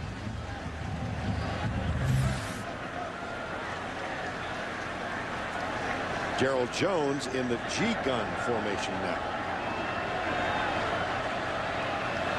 3 men down, 4-man rush. And a run up to the 40-yard line. Justin Trejo made the tackle. Well, yeah, I think it was important for Florida. Usually, you know, I buy it. I mean, I sold it a couple of years ago, Vern. A win is a win. Right. Okay. But I do think for Florida, it was important for them if they were going to win this game. And of course, they've got their sights set. First SEC, obviously. But for a national championship, because UCLA lost so badly, I think it was important for Florida to win this game solidly. Arian Foster is the running back on 3rd and 7. And that pass is going to be incomplete. Is there a flag? Yes, it comes late. Thrown way downfield, about 20 yards away. And Janoris Jenkins, I think, is going to be called for the interference. Jenkins, the freshman, had the interception in the first half. Yes. Well, there was 2 officials right there. One, I'm not sure if he was supposed to watch that play, to be telling you the truth. Pass interference, number 29, defense. Ball will be placed at the spot of the foul. First down. There was one guy running right, looking right at it. Here's an official right there looking right at it. And then the one in the back judge actually calls the play. Probably a pretty good call. Had his hands on him. On first down, Crompton play fake. Goes deep. He's got Taylor open. And Lucas Taylor makes the catch at the 32-yard line. Major Wright and Jacques Rickerson got there. That's a gain of 22. Well, Florida fans remember how their secondary gave up yards last year. Last in the SEC in yards. So right now they're saying, hey, this game ain't over. That's what Florida fans are saying. Lucas Taylor breaks off wide to the left side. First down and 10 at the 31. Blitz. Crompton. Gerald Jones tackled by the ankles at the 27-yard line. And we go back to New York once again. Here's Tim Brando. All right, Vern, if you're looking for a team out of the ACC making a move this year, it's Butch Davis's team in year 3. They're really taking it to Virginia Tech now. Greg Little up the gut 50 yards. Their quarterback, TJ Yates, left the game with an ankle problem. They're one of 3 ACC unbeatens. The other 2, Vern, play tonight, Florida State and Wake Forest. Back to you. Interesting. Yeah, thank you, Tim. Interesting game there. Yeah, sure North Carolina, big win earlier this year at Rutgers. And Gerald Jones again is in the backfield. He'll take the direct snap. Jones in trouble. Ouch. Stays in bounds, so the clock keeps running. A.J. Jones and Dustin Doe are there to make the tackle. See, the G-gun's okay as a changeup, but Florida's not buying that guy's going to throw the ball. Right. So now they're playing the run every time. They're playing the read option. You know, if you're going to run that spread, yes, you got to be able to have a running quarterback. I buy that, but you better be able to throw. You got not much else if you can't throw. Crompton's back in now on 3rd and 6. Latter stages, 3rd quarter.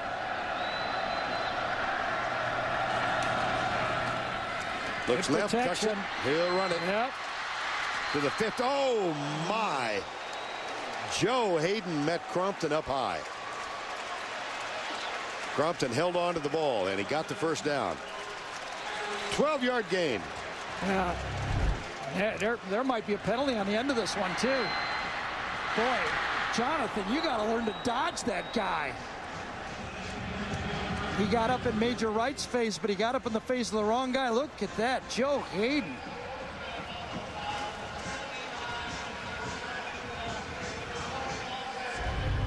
And offsetting penalties again. Offsetting penalties, yes.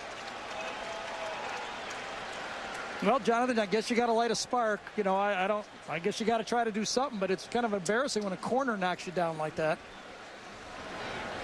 Never happened? No, I slid. That's not embarrassing to say. No. First down and 10 at the 15 after the offsetting fouls.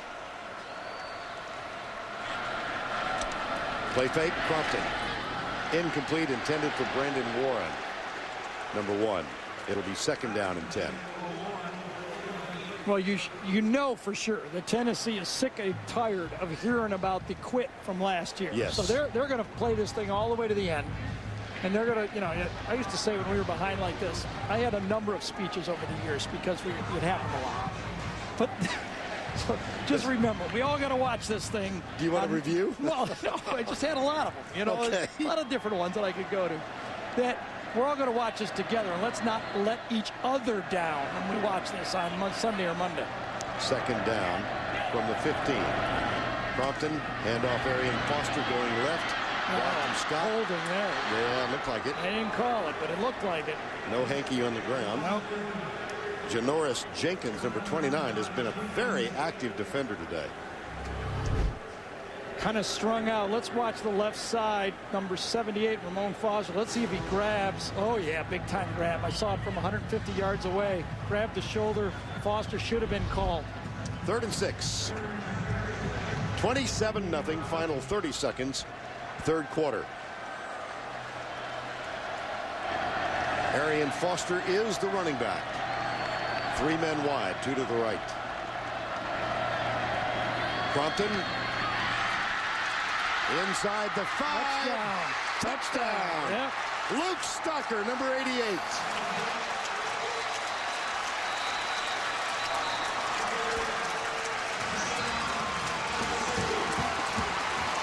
That's the first touchdown of the season for the talented sophomore, coming off the tough game last week against UAB. Well, good for Tennessee. That showed it. Now they got to build on that. Remember, they got beat bad by Florida last year, and they made it to the SEC championship. Runs through linebacker Spikes, run through Hayden. Now, was his knee down? Are they going to bring this back? It will be reviewed, obviously. I think so. Charlie Strong and Urban Meyer looking on. Here's Thomas Ritter. You know, the ball was absolutely thrown to the right guy. They were playing combo coverages in the back half. The guy who was single covered was the tight end. Doyle Jackson is the replay official, so he's going to take a close look at this one. Was the knee down? There's the knee. Yeah, but then the ball goes. It's going to be about on the 1 yard line. Maybe, 1 yard line right there. Knees down, and then he plunges it forward.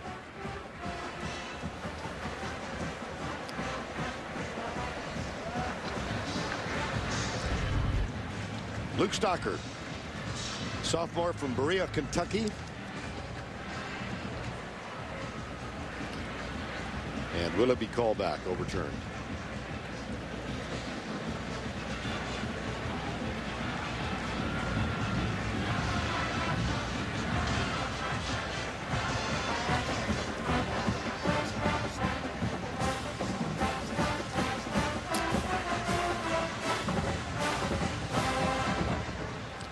Jackson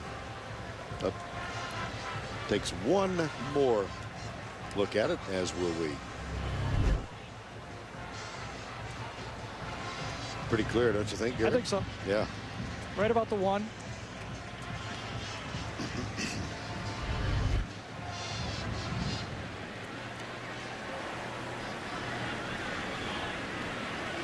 Not all that clear, apparently. Now the decision, I believe, has been made. No, sir.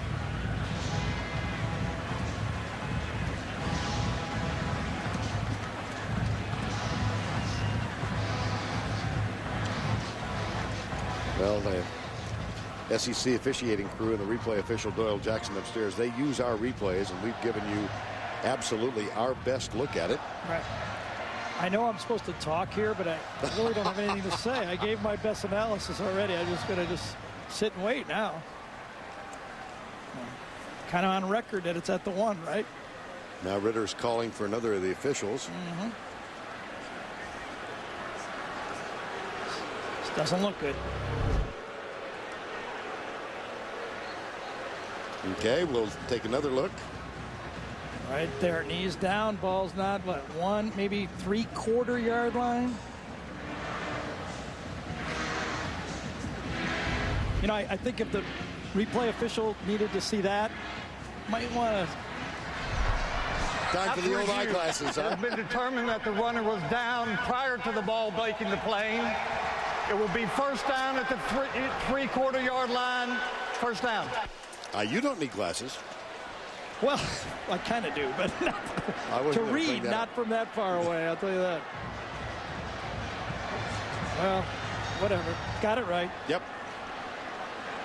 So it remains 27-0 with 13 seconds, and it is a first down. Yeah, the clock will run now. It will start, and they, you know, can they get this off before the quarter ends?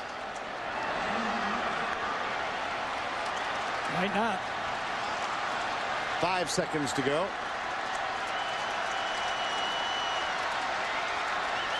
Nope. Nope. See, Jonathan was totally unaware of that. I mean, it's not a big deal. The quarter's going to end. Same thing. But usually you ask your quarterback to be very aware of those things. We get one more play off this quarter. Well, they've got a 99-yard march. That's the end of 3 with the score for the moment. 27-0. We'll return right after this word.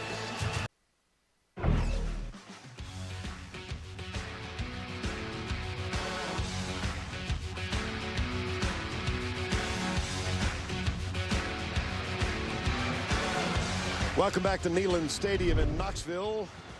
Tim Tebow has thrown for 1 touchdown. Florida leads it 27-0 as we begin the final quarter. Vern Lundquist, Gary Danielson, and Tracy Wolfson.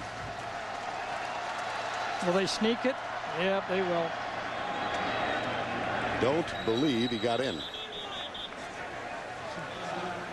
See, when you're behind this much, I mean, it's, you know, the sooner obviously you score.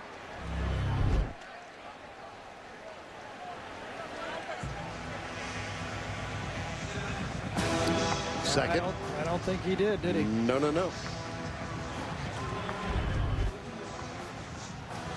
So look at this. They're down to the side of it, by the way, where all the bad memories are down here, too. All right, they're going to push this one in, aren't they? It's going to be sneak formation again, at least. Nothing. Second effort. Second effort, he got it. Yep. So Tennessee's on the board. Crompton 1 yard, and it's 27-6. Yeah, they're probably going to go for 2, by the way. You got to play the 27-point game. You're not going to have that many possessions here. Good job by Crompton fighting in because initial surge did not put him in there. So Philip Fulmer says try for 2. Yeah, see, 8 times 3 is 24, and a field goal puts you to tie game. I mean, you got to play the numbers. Now, if you don't make it, I can make an argument the other way, obviously. That's why you're paid so high. Well,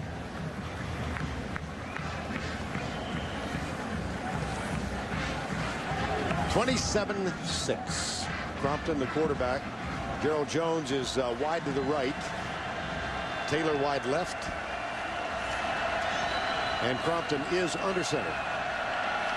Now Taylor up on the line. Across the middle, tipped, and incomplete. Tight end was wide open. He was in the middle of 14 checkers back there, blocks. You can't get a guy more open than that. Big Dunlap, I think, number 8. Here's the tight end. Watch him slip out to the middle. Look at this. No one covers him. and it's blocked in the middle. Justin Tratto or Carlos Dunlap. Yep. Crompton did get the 6.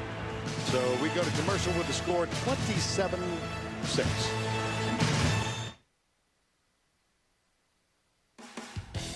And now it's time for our Geico scoring recap. Jump pass to Aaron Hernandez from Tim Tebow. One of 2 touchdowns. That made it 7-0. And then Phillips a 39-yard field goal to up the score to 10-0. Brandon James a 78-yard punt return. His second punt return returned for a touchdown this year. 4th of his career. And that gave us a 17-0 score. Then Phillips with his second field goal from 40 yards out, 20-0. And Tebow with his second touchdown pass of the day. It went left. It was caught by Percy Harvin, 27-0.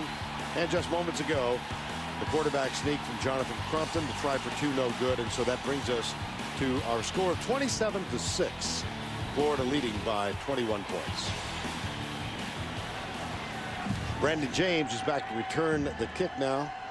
And Chad Cunningham will kick off for the Volunteers. Here's Cunningham. Brandon James at the 5-yard line.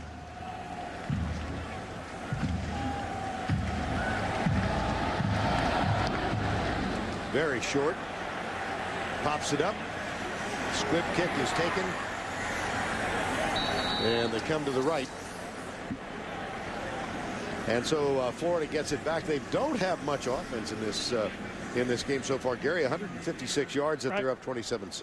Well, yeah, and they did it a lot of different ways, but they have enough offense. They believe, it's one of those games as a play caller, you think you got enough, you want to avoid a turnover. You don't want to help the other team. Let's make some first downs. Let's play the clock. I think that's what Florida's thinking right now. Well, they're up 27-6 with good field position as they open another drive. And Tebow again with modest numbers, but he pulls it out of the hat with the jump pass and the fine pass. Yeah, and Moody's established himself a little bit too, don't you think? Yes, and here he goes again. Urban Meyer telling us earlier this week that they had a great session with the running backs and the offensive line on Tuesday. He said one of the things he'd noticed about Moody is he got a little lackadaisical in his study when he had to answer only to the offensive the other running backs. But when he got the peer pressure from having the line in there, it became a little bit of a different story. Now he limps off. Second down. Harvin is on the field. Hernandez sets up to the left side. Harvin across the 50 to the 49-yard line. And we'll go back and spend another moment with Tim Brando in New York. Vern, another couple of undefeateds out of the Mountain West. The Fighting Falcons of Air Force against Utah. Darrell Mack is going to take it in from 8 yards out. 3 minutes left in the third. It's now 16-all. And remember, Utah will have a shot at BYU at season's end and what could be a flying ointment championship game. Vern. Yes, indeed, Tim. First down and 10 here at the 49. And Moody back on the field. Nice run. Cuts to his right. And fights for an additional yard.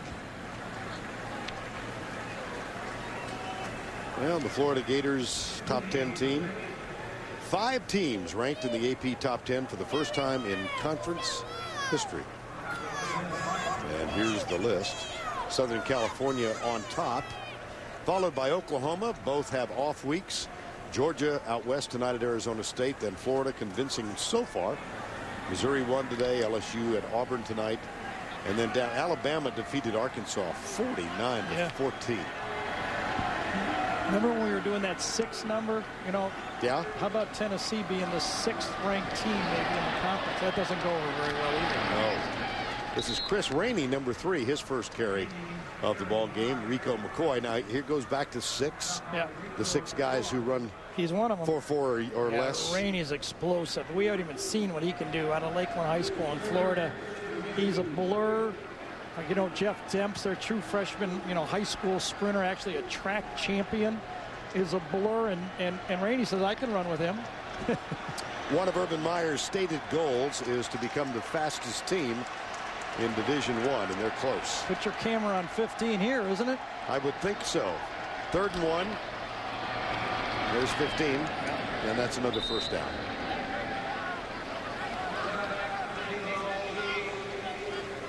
The Meyer mantra. Take back the swamp. Well, they're now 21-1 in Gainesville.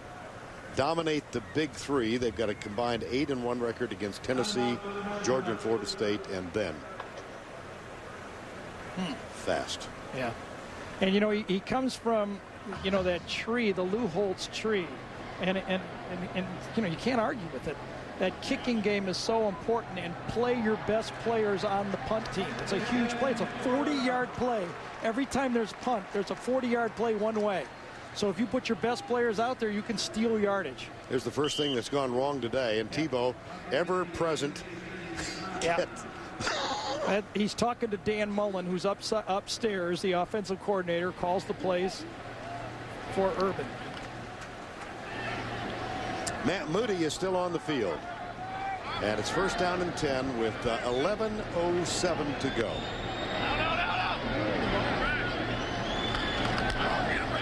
Tebow pulls it back. Goes deep in the end zone. There's a bump and a flag. That's pretty easy to tell. And for Riley Cooper, the touchdown maker down there. D'Angelo Willingham was halfway up his back. Stepped all over his feet, crawled up his back, and you can't really blame him. Would have been a touchdown if he didn't. That's what happens when you run the ball inside. All of a sudden, turn one of those fast guys Pass loose. interference, number 24. Defense, 15 yards from the previous spot. Automatic first down. Right side, right in the middle of the screen right there. They got to bump each other 3 or 4 times. End of the play, he knocks it down, but he had his hands all over him. And so first down at the 24-yard line. And Florida eats clock.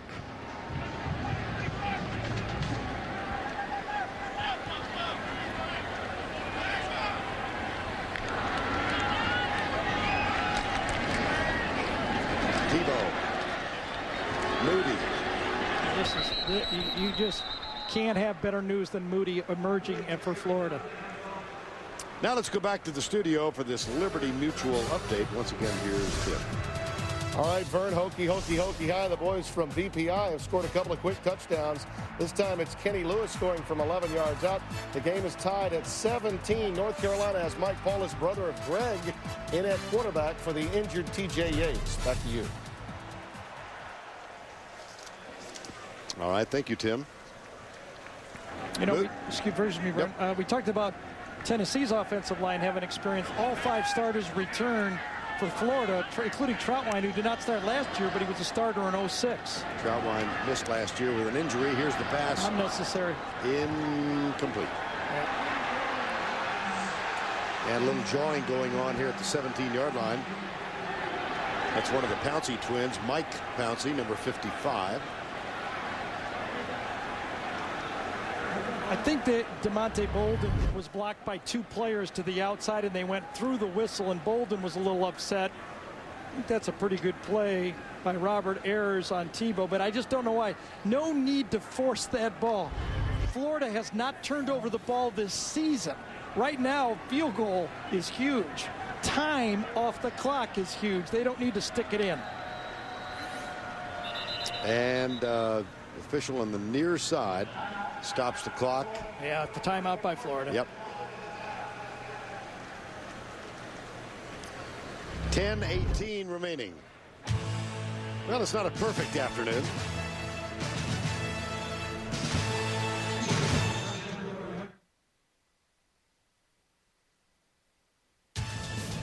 The Home Depot SEC on CBS is sponsored by the Home Depot, Liberty Mutual,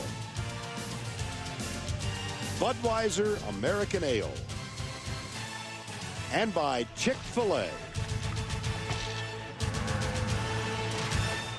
Volunteer Navy on the Tennessee River. Don't forget, later in the game today, the 5-star play of the game presented by Rank. Tennessee, one of only 2 stadiums in the country where fans arrive by boat. The other? Washington. Husky Stadium. Yep. In Seattle. Here's Rainey. Bounces. Tries to get to the outside. Chris Rainey with the tackle. Dennis Rogan, number 41.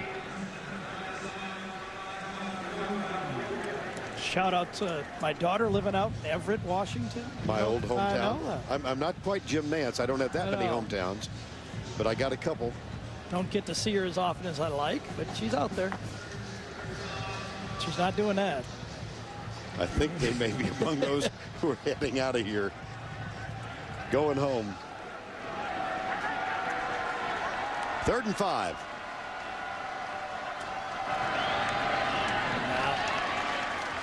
Harvin was the intended receiver, and it's incomplete. It'll be 4th down. And I expect we'll see Phillips. Rico McCoy was defending. Now Jonathan Phillips, who's already graduated. He had applied for law school, been on scholarship and hadn't kicked, and he volunteered to leave the team and give up his scholarship. And in a meeting with Urban Meyer, Meyer challenged him and said, why don't you come back and try and accomplish something as an athlete? And so he did. Instead of becoming a lawyer? Well, exactly. I think the point is the world is full of lawyers, but we don't have enough field goal kickers. Whoa, man. 27 yards. That's Vern at whatever.com. Send that note. Oh, dear.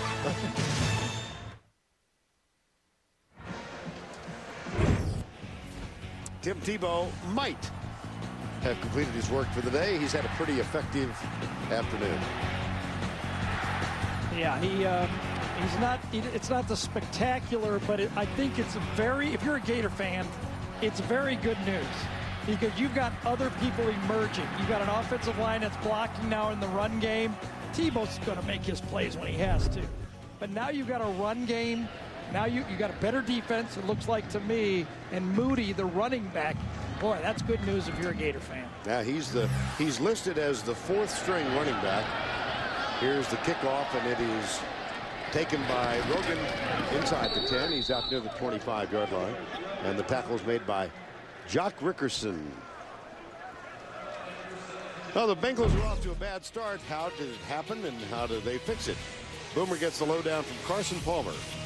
Plus all the latest news and information right at 12 noon tomorrow on the NFL Today. Yeah, Florida player was knocked down and is still down. It's John Jones, number 30, the injured man. Well, I can tell you if I don't know what the inside of a program as a commentator like being in it, but if I was Urban Meyer, I would want my backup quarterbacks to get some work. What if I'm in a big game? Tebow gets a stinger, and I got to go with my 2 guys. I would want my 2 backup quarterbacks to have some experience in the games. John Jones, the injured man. Take a look at the left-hand side of the screen. Right over here, I guess, huh? Yeah. There he is at the 30. Looks innocent, doesn't it? Yes, it does. Goes back and grabs his leg, though, right as he does it.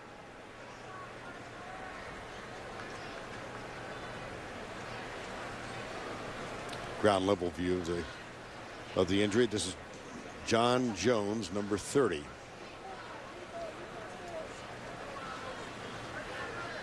So we'll step aside. John Jones apparently is going to be just fine. 9:23 to go in this SEC encounter. Rivalry that has been very intense since the early 90s. But Florida has had its way with Tennessee each of the last 3 years, and they're in command here. Crompton back to throw. Across the middle, it's caught by Brandon Warren, number 1. He's down at the 28-yard line. You know, we've watched both of these games, right, Vern? Last year 59-20, this year 30-6. And you wonder where the talent difference is. I mean, last year Eric Ainge, kind of close to Tebow. I know Tebow was the Heisman Trophy winner, but I mean, this year it seems like a big difference at quarterback. The other big difference is the wide receiver position. This does not seem to match up as well. Terrell Jones is the one guy that I think can run with the Florida receivers. There he got another one. But, there's just not a lot of them. Beautiful run route. Perfect throw. Right now, Florida's sitting in that base defense, and Jonathan Crompton's very comfortable. He's got a big arm. He's got plenty of talent. Fires this one right side. Montario Hardesty has it out of bounds. And bring it back again. Yes, indeed. Holding. Boy, this, you can lose. People forgive that kind of stuff. Yeah, there you go.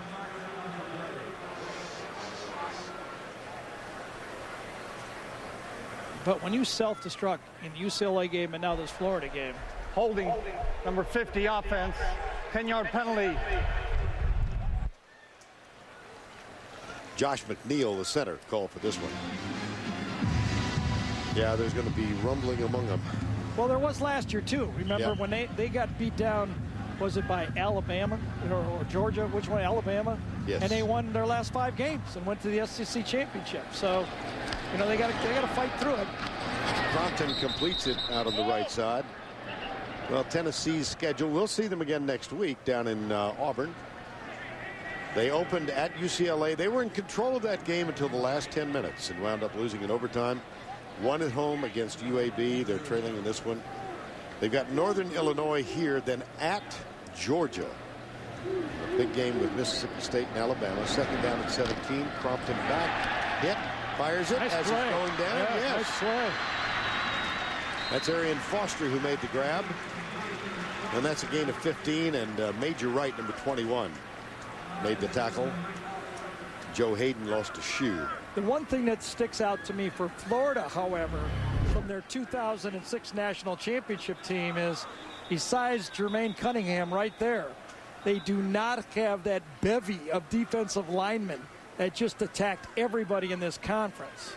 There's Cunningham, who I think has got experience with 15 starts, and practically nobody else. Florida's called time, and Joe Hayden did more than step out of his shoe. He's limping. He might have injured a foot or an ankle. So time called, Gators.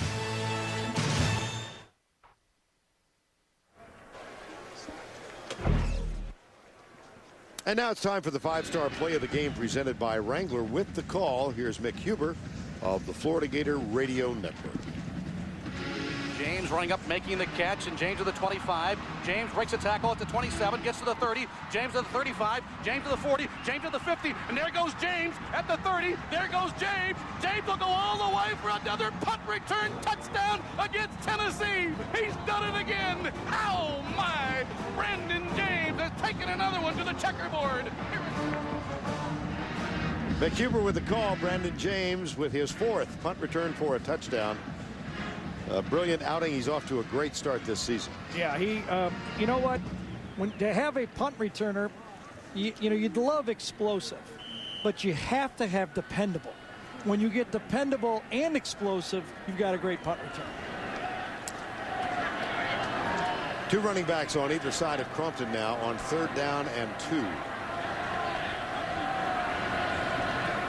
Crompton back. Got a man. It's caught. Nope. Overs. Marky Anderson pulled it out. I think he did, Vern. I think you're right on. I think that was caught, and Anderson got it out of there. Let's look. Good throw by Jonathan Crompton. You can see his arm ability. Ball was, maybe at 6 inches behind, and then just basically ripped out. And nice job by Anderson that time. At the 45 on 4th and 2. Tennessee will go for it. Looking at that schedule for Tennessee as we wait for it down here. Their next 2 games at Auburn, at Georgia. Forget the one in between. Right. On 4th down, Crompton comes to his left, pulls it up. It's almost picked off. It'll go over on downs. That was Joe Hayden, whose ankle not as bad as it looked. He stays on the field. And on 4th down, the Gators are going to get it back. Going to be a tough week for Philip Fulmer.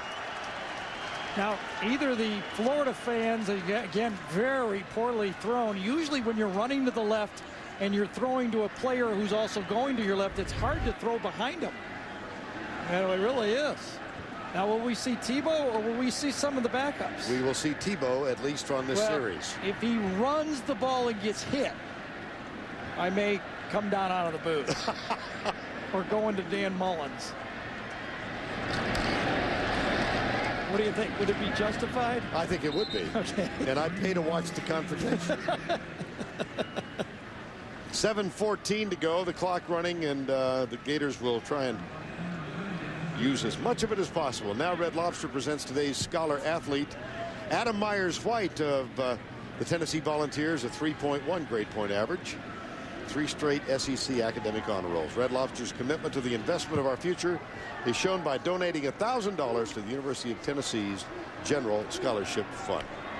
Chris Rainey is in the backfield with Tebow. And he's going to be even further in the backfield with Tebow now. Robert Ayers with the tackle. Yeah, see, Tennessee knows that Tebow's not going to run the ball. They just ain't buying it, okay? So now you play the spreads a little easier when you don't have a running quarterback. Just ask Michigan. You know, the new clock rules, look at the difference now. We're at 101 plays. Last year in a normal game, you were close to 140 plays, roughly, okay?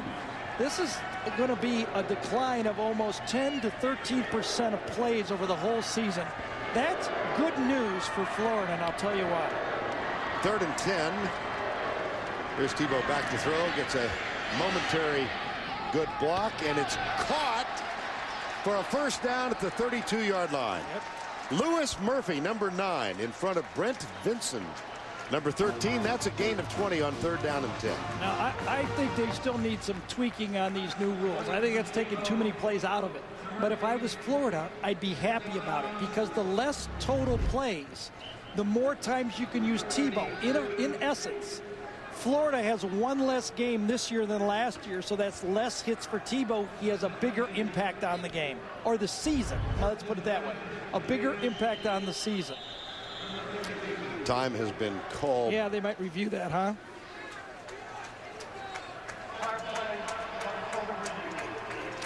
It will be reviewed. Yep. And that stops the clock with 5:40 to go. Murphy. Ooh, very close. Yeah, it is very close. Yep. Here again, is there enough to overturn the initial ruling? Might be. No. I don't think so. You don't think so? Okay. Well, there's a little black mark on the white there. If you notice that, I don't know if it happened afterwards. You know, here's an interpretation. Is it overwhelming or what? After review, the ruling on the field is confirmed. It was a good catch, first down. That was expeditious. I think that's the way you got to do it. If it's not obvious, go with what's on the field. Right. Comes down. Very close. But there's a guy standing there. We're paying, what, Rocky? What'd you make? $20,000 a weekend to do this? He's saying lower. Okay. Oh, gosh. SEC official Rocky Good is with us. Yeah, but Rocky with the new money. I think if you get the percentage of the gross, you know. That one is tipped. Intended for Denarius Moore, and Eric Berry got in front of it. You wonder if Deontay Thompson, I beg your pardon. Excuse me. You wonder if now Urban is trying to give Tebow his plays for his Heisman stats. You know what I mean? Tebow's streak now 144 straight attempts without an interception. This always makes me queasy. I talked to Urban about this just last week about the Miami deal when he had Tebow in there late at the end of the game, and Urban said, listen, I did not think my #1 unit played well, and I wanted to give them more snaps. I thought his field goal kicker was particularly rusty in that right. game. Yeah. Oh, nice. Inside the 15 and down to the 11-yard line goes Chris Rainey, and Rico McCoy made the tackle. That's a gain of 19. Now look at this. This is a guy that can't even get on the field for Florida, and he'd be a top 3 receiver for Tennessee. So there's a difference in the talent in this game. You know what I read? Did you read that Tennessee has the #1 recruiting budget in college football? I did see that, yes. Isn't that amazing? Yeah. Well, and of course, Fulmer has made the point over the years that they have to recruit nationally. Here's the handoff to the 10 inside the 9. That, you know, so many players in Florida. Yes. And he's got to go well outside this area. Yeah, I wasn't trying to be critical. I think what is true, Philip Fulmer has to recruit much larger territory. It's expensive. $2 million. Well, The new contracts with CBS will help each school, I think. I know. And by the way, Mike Slive, the commissioner, was here today, headed back to Birmingham. Well, you know the Tennessee players, they're not going to quit here. If I was one of them, I would be hitting someone as hard as I could. You know, the charges from Brandon Spikes that they quit last year. That is their third really reverberated this will be throughout this Tennessee football team. Time call.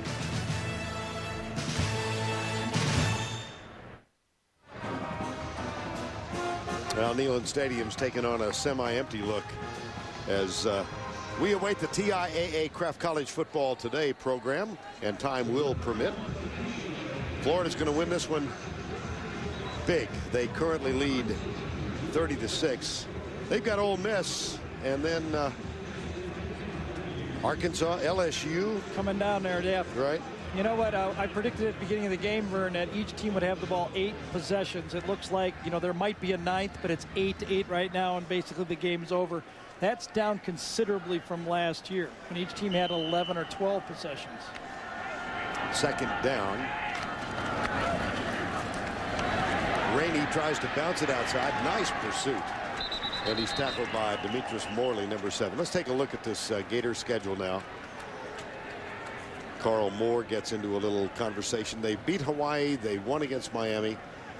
Ole Miss on the 27th, then at Arkansas. LSU at home, Kentucky, Georgia, at Vandy, South Carolina at home. Well, here's what I look at. Yep. This is the year, and I've only been here, this is my 3rd year, and I've kind of figured this thing out, taking me 3. This is the year that Florida would play at Georgia. So they really only have 3 road games in the SEC because that Georgia game is in the Gator Bowl. And then you look who they play, Arkansas and Ole Miss. That's pretty, you know, you don't get much better than that in this league. Here's Tebow, still on the field and hit as he goes out of bounds. Just don't agree with this, I have to say. I don't care about the running up the score thing. Doesn't matter to me. But I just don't understand my quarterback getting hit in a game that's over.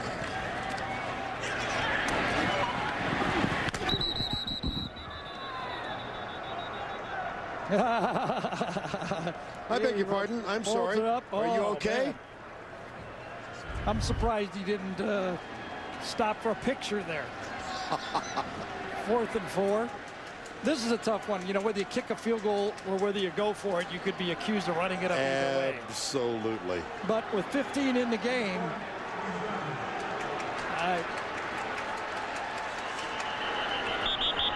flag thrown. Delay a game. Yep. dead ball, delay a game, offense, 5-yard penalty, remains 4th down. Fair to say that Urban Meyer and Philip Fulmer are not the closest of friends in this league. Yeah, it looks like it. But, you know, the interesting part of that Spikes quote about him quitting, Philip Fulmer's response was, that comes from the coaches usually, not the players. That said volumes. 4th down and 9. Here's Tebow. That's Rainey. Goes right. Yeah, that was a good call. Yeah. That's the call I'd make right there.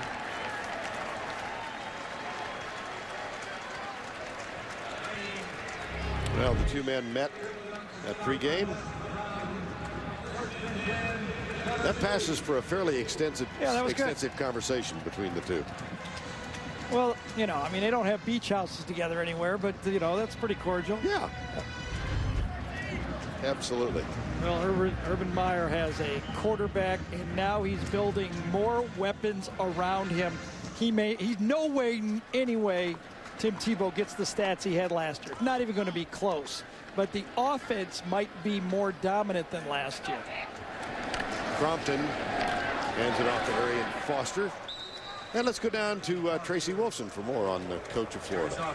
Guys, Urban Meyer says every game, if they execute his plan to win, they will come away with the victory. Well, let's take a look. Play great defense, check. No turnovers, check. Red zone success, check. Great kicking game. I'd say they executed pretty well today. Yep. Yeah, that's 4 checks. And that's so true. When you've got a good players and you do the basics, then you win. Crompton back again. That one caught by Hardesty, and he's out to the 17-yard line. Appears he will be short of the first down, and it will be the whistle blew and the ball came out. Yep. Troy Epps made the hit.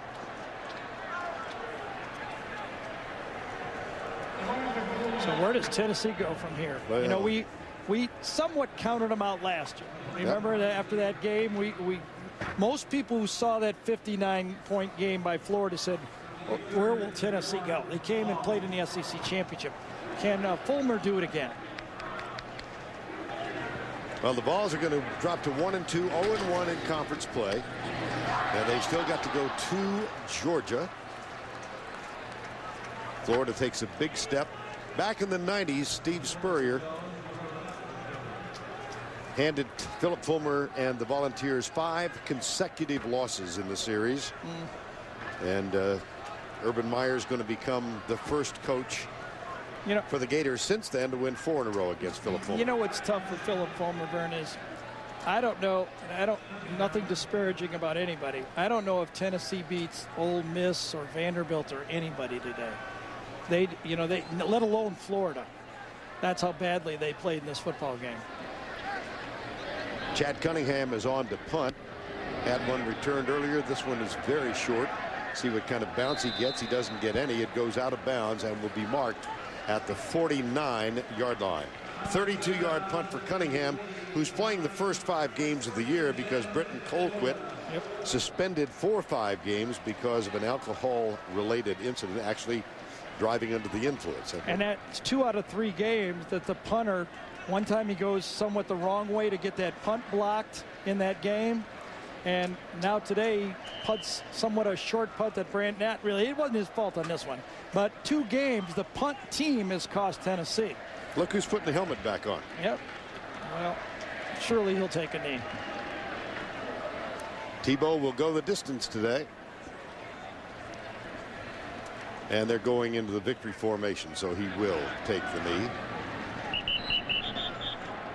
Urban Meyer is going to go to 25-3 as a head coach with an open date before an opponent. He wins 4 in a row against Tennessee. For the first time since the series started in 1916, the series is even at 19 games apiece. And for all the question marks about Florida in the first game against Miami, remember the chatter in that game was that Miami had the young team against Florida. If you looked at the roster, actually Florida was younger than Miami. But there was still chatter about about Florida. But now I think this victory is going to put Florida in the conversation again. Know what else they've done today? No turnovers. 3 straight games. 3 straight.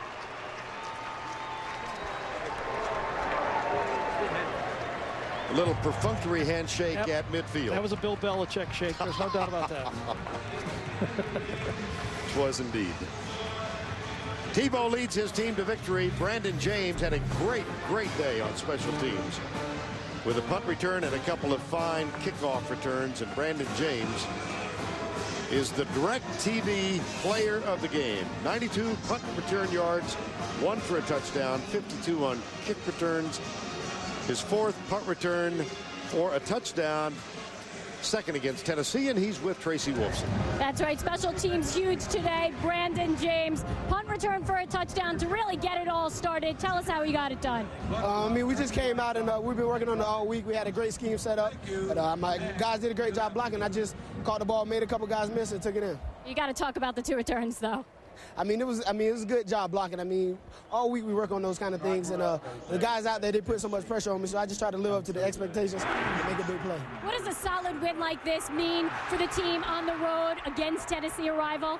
I feel like it shows our growth a little bit. Last year we were kind of young, but I feel like this win kind of gives a little bit of momentum and shows our growth, and we're just taking a stride. Where can this team go from here? We got to take it day by day, practice by practice, and only get better. You are definitely Coach Meyer's player. Thanks a lot. Thank you. All right, Tracy, thank you 30-6. And another look at the punt return, 78 yards.